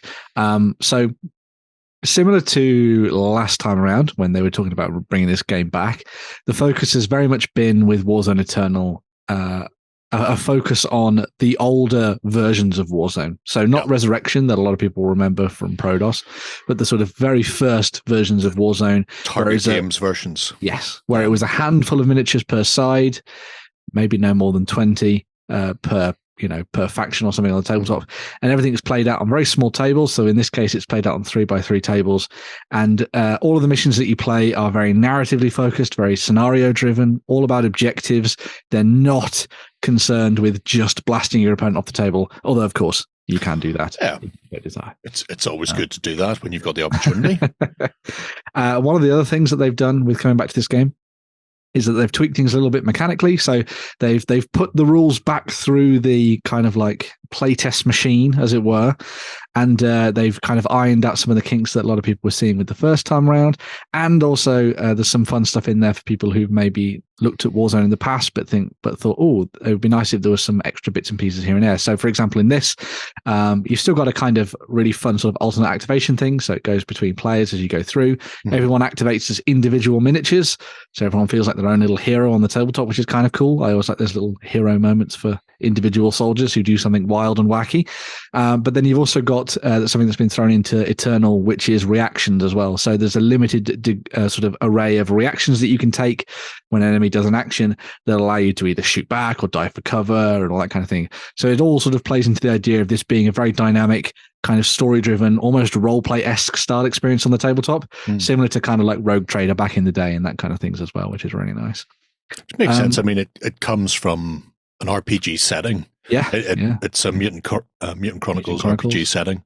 Mm-hmm. So it's nice to see them pushing back into the more narrative focus and the small scale focus, because I started playing Warzone midway through Target Games, so it was before they released the box set with the plastic Bauhaus and Imperials. Right. And at that stage, they started to push into more squad-based things. So you had like every squad leader would activate all the members of his unit, and that would be sort of 40, 50, 60 models aside with walkers and whatever else happened to be kicking around. But the previous editions were smaller. Yeah. It was always good to see them. Yeah. One of the other things they've done with this campaign as well, and you can see it when you actually start to look at some of the starter boxes that are coming out for each of the different factions.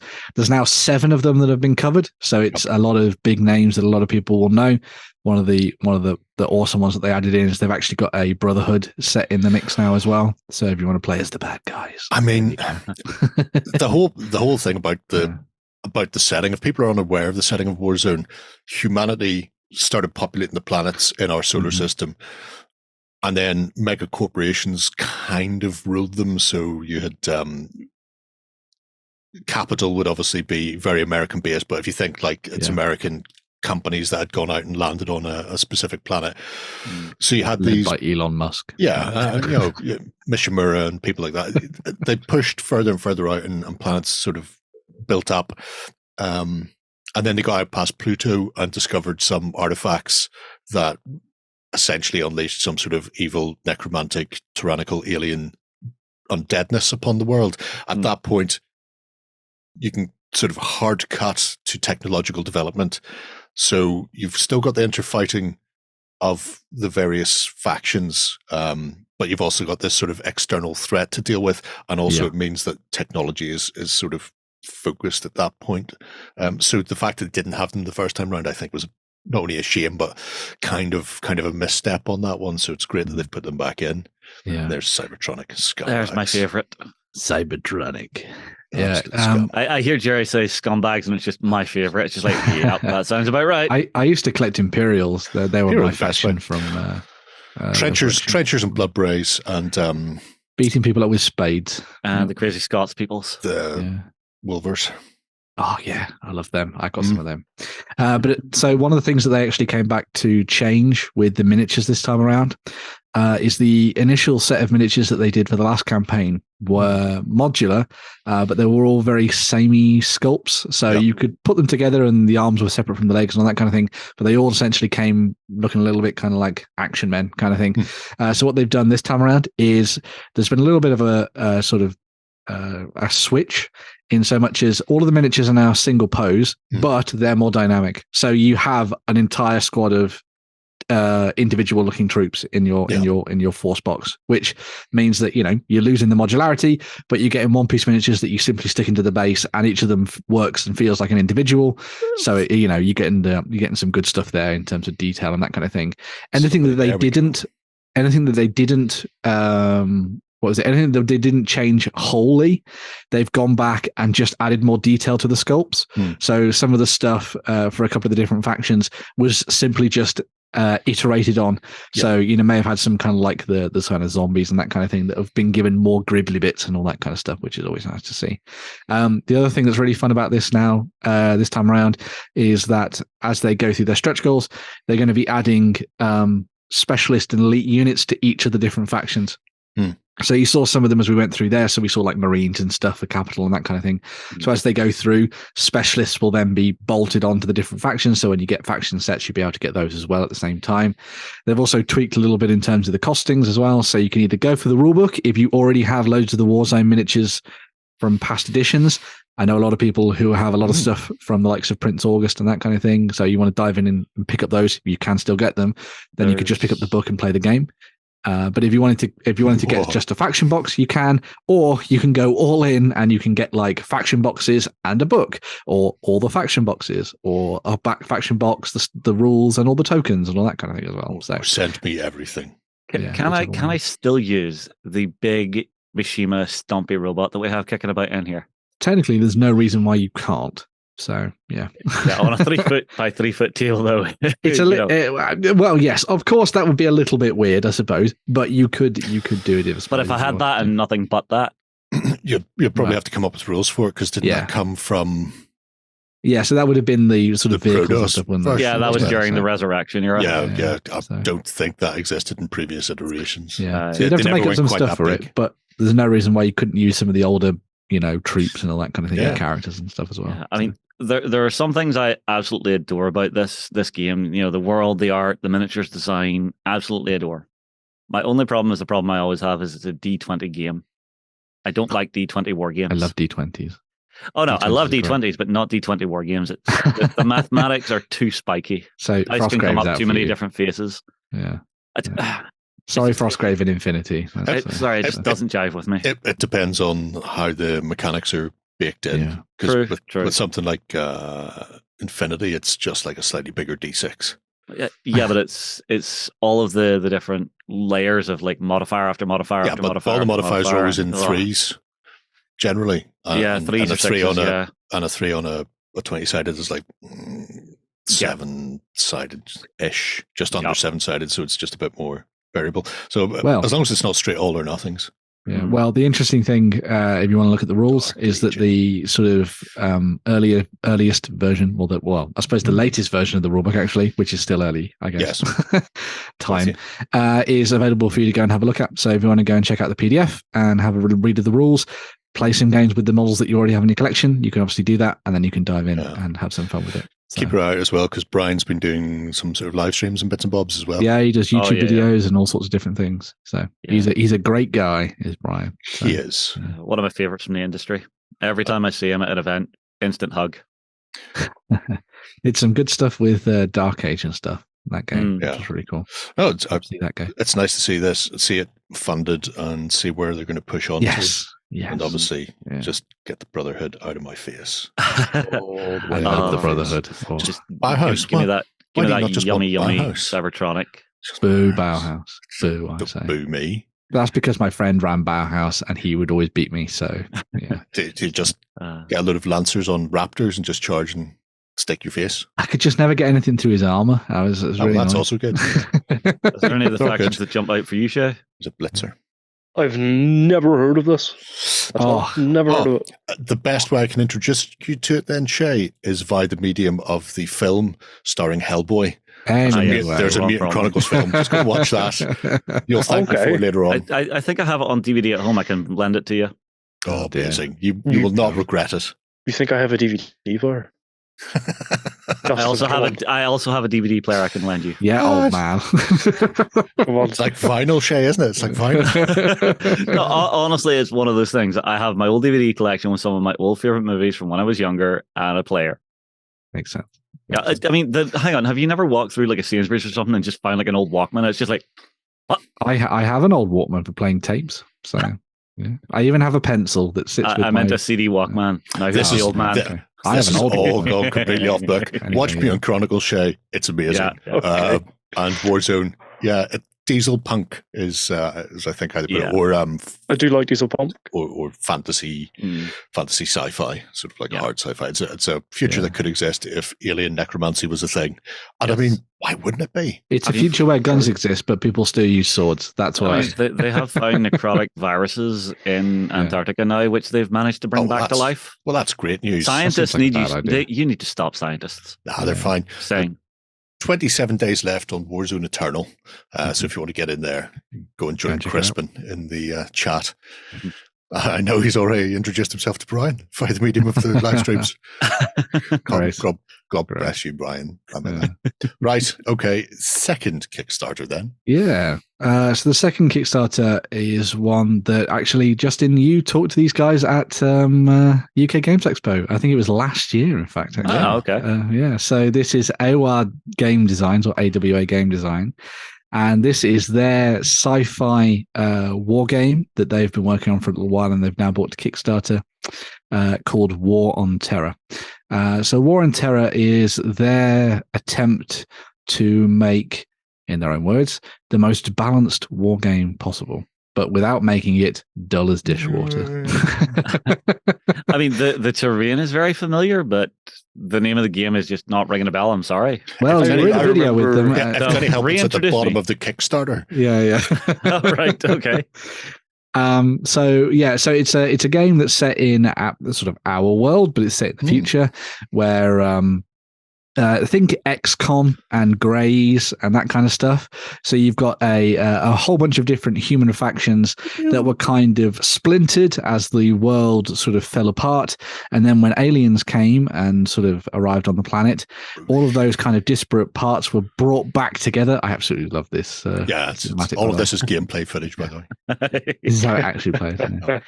All of the sort of human factions were brought back together to fight under one banner to take on the Greys, but then obviously there are different factions and everything else in between. I've seen the tank, now I remember.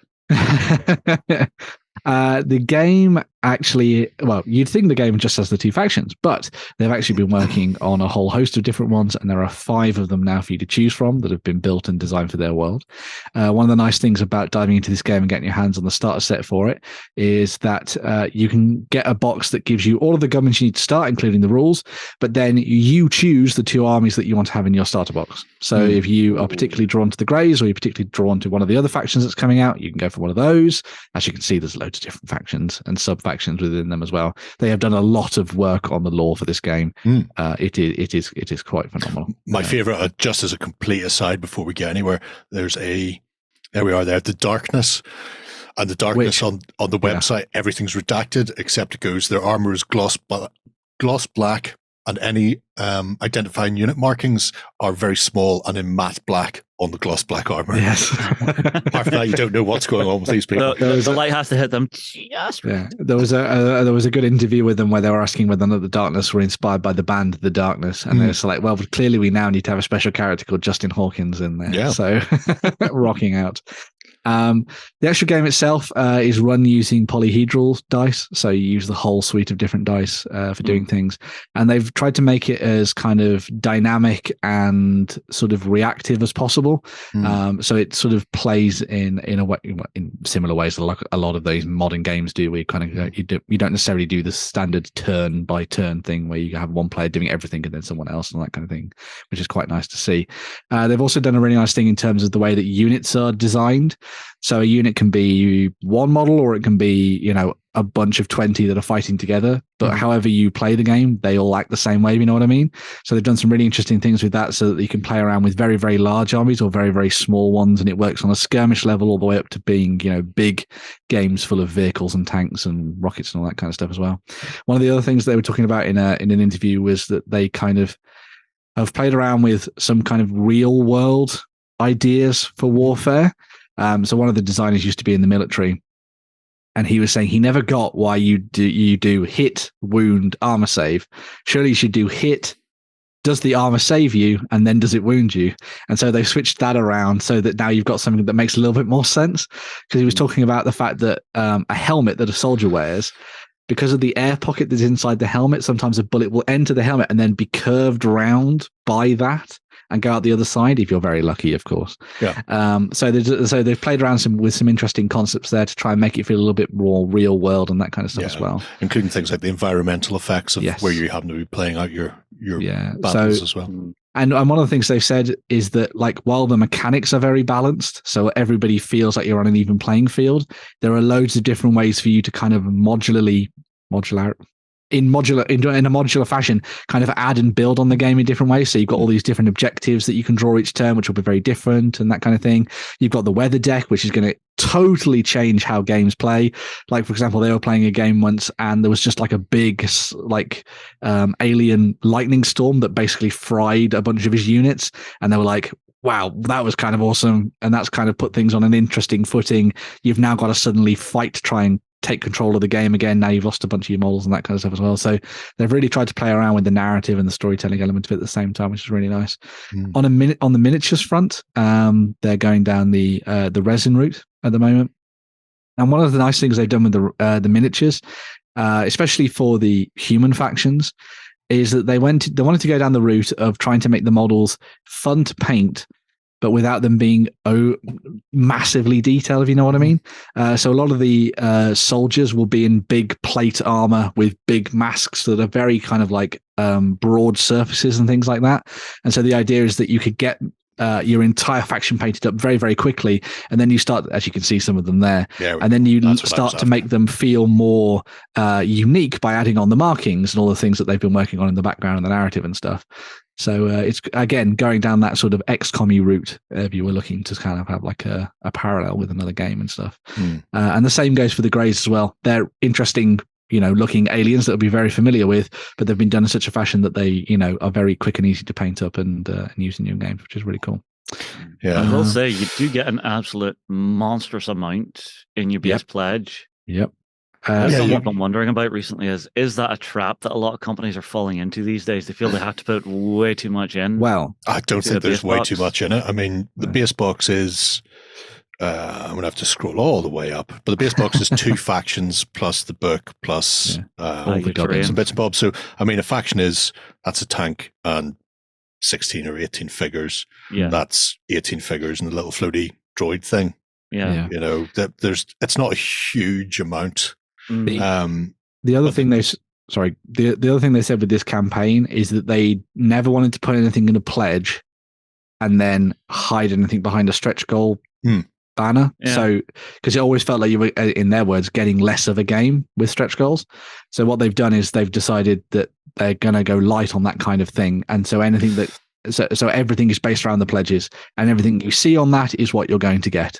So they've very much made it as kind of transparent as possible on the campaign for you to dive in. Yeah, they're avoiding one of the big pitfalls that we've seen from some companies where they hit stretch goal after stretch goal after stretch goal, and then they blast through them really quick, and then they have to think of more, which costs more, which they haven't already costed for before the campaign kicks off. Yeah, this is set add-ons. Yeah, so it's add-ons that already exist that you can just buy. Yeah, I like that, and I agree with that. I love the big game hunter. He's nice. Really satisfying. He's got a very big bubbly face on him, which is good. You can just spray that yellow, couple of black dashes down and one curve, and away you go. Yeah. What? No little red dot in the middle. Yeah. No problem. So as I say, they're a very new company. They've been spending the last 2 years, kind of getting their name out there with a lot of people. They've done a couple of videos, including with ourselves, even though. The interesting thing is they were saying that everything is good to go. Yeah, so it's all just ready. Yeah, they've taken the time. It's the production costs to get them up and running. So they've got a February. Yeah, February. Estimated delivery December. Yeah, no, February. Oh, right. Sorry, I was saying it's December for the book. Right. But everything has been worked out with manufacturers in the UK. Yeah, so they're hoping, it's all homegrown for us. And because they already have everything ready to go, files are already, everything's designed, games designed. There's nothing that needs to be, after we finish this and we get your money, we're going to spend another 6 months tweaking the gameplay or any of that nonsense. It's just as soon as they can get the slots booked in to start manufacturing, it'll be ready. So therefore, they're hoping. They've given themselves a year, but they're hoping it'll be much, much sooner than that. Essentially, they should be able to push the button as soon as the funds come through. So it'll be interesting to see with UK production if it does follow through. I remember there was it Drop Fleet Commander? They were doing UK production. I think there was a part of it that fell down. It was all the maps became incredibly expensive after the campaign. Yeah, you can see there's no mats in this. Oh, I know that. But it'll just be interesting to see how it it changes instead of being something that's produced over in China and then shipped over here versus being produced here and not having the shipping weight. Yeah, well, it'll be interesting to see how it all comes. Time will tell. Their website, the War on Terror, is worth going if you want to see more of their stuff. It's jam-packed with stuff. and things like the rules and the forum are fairly updated regularly. People on the ball with that. So the rules will also be free online forever. So that's something to bear in mind with this. Yeah, so if you do have some miniatures lying around, you could always give that a go. So yeah, if you're after things like shiny hardback books and stuff like that, then you need to chase down the physical one. But the most fascinating thing for me, I think, will be how the game scales without bogging down, because the rules don't change.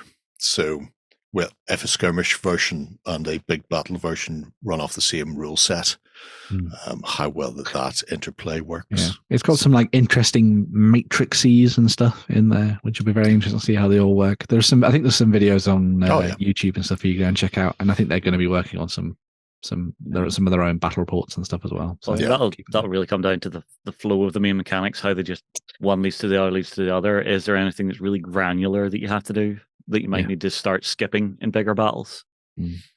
Well, we shall see. You can check it out. There's 31 days left, and hopefully people will be up and playing that in the not too distant future. I think they're about halfway through their funding goal at the moment, so they've got plenty of time. So, cool. Yeah. We may see them back at UKG. UKG, yeah. Don't know if they're coming yet. Don't know if we'll be allowed out of my fishbowl. Who can say? Well, Jerry, you are sat down as a presenter, so unless we get them to come on to the live stream, but who knows? Time will tell. We shall see, and we shall see you again next Friday. If that's too far away for you, though, Sunday morning, come and join us over on tabletop.com with our cultists as the XLBS witters gently through some hobby. Although I've seen what Warren's got cooking, so it might not be particularly gentle. You can get a 30-day trial for that. If you fancy joining us, if you're not already a cog or an otter, please come across. It's always good to see you on a Sunday. Otherwise, we'll see you again next Friday. Until then, have a great week of gaming. Go ahead and check out our other content on screen now. And while you're at it, why not hit subscribe and remember to ding our dong. Go on, you know you want to click it. Go on.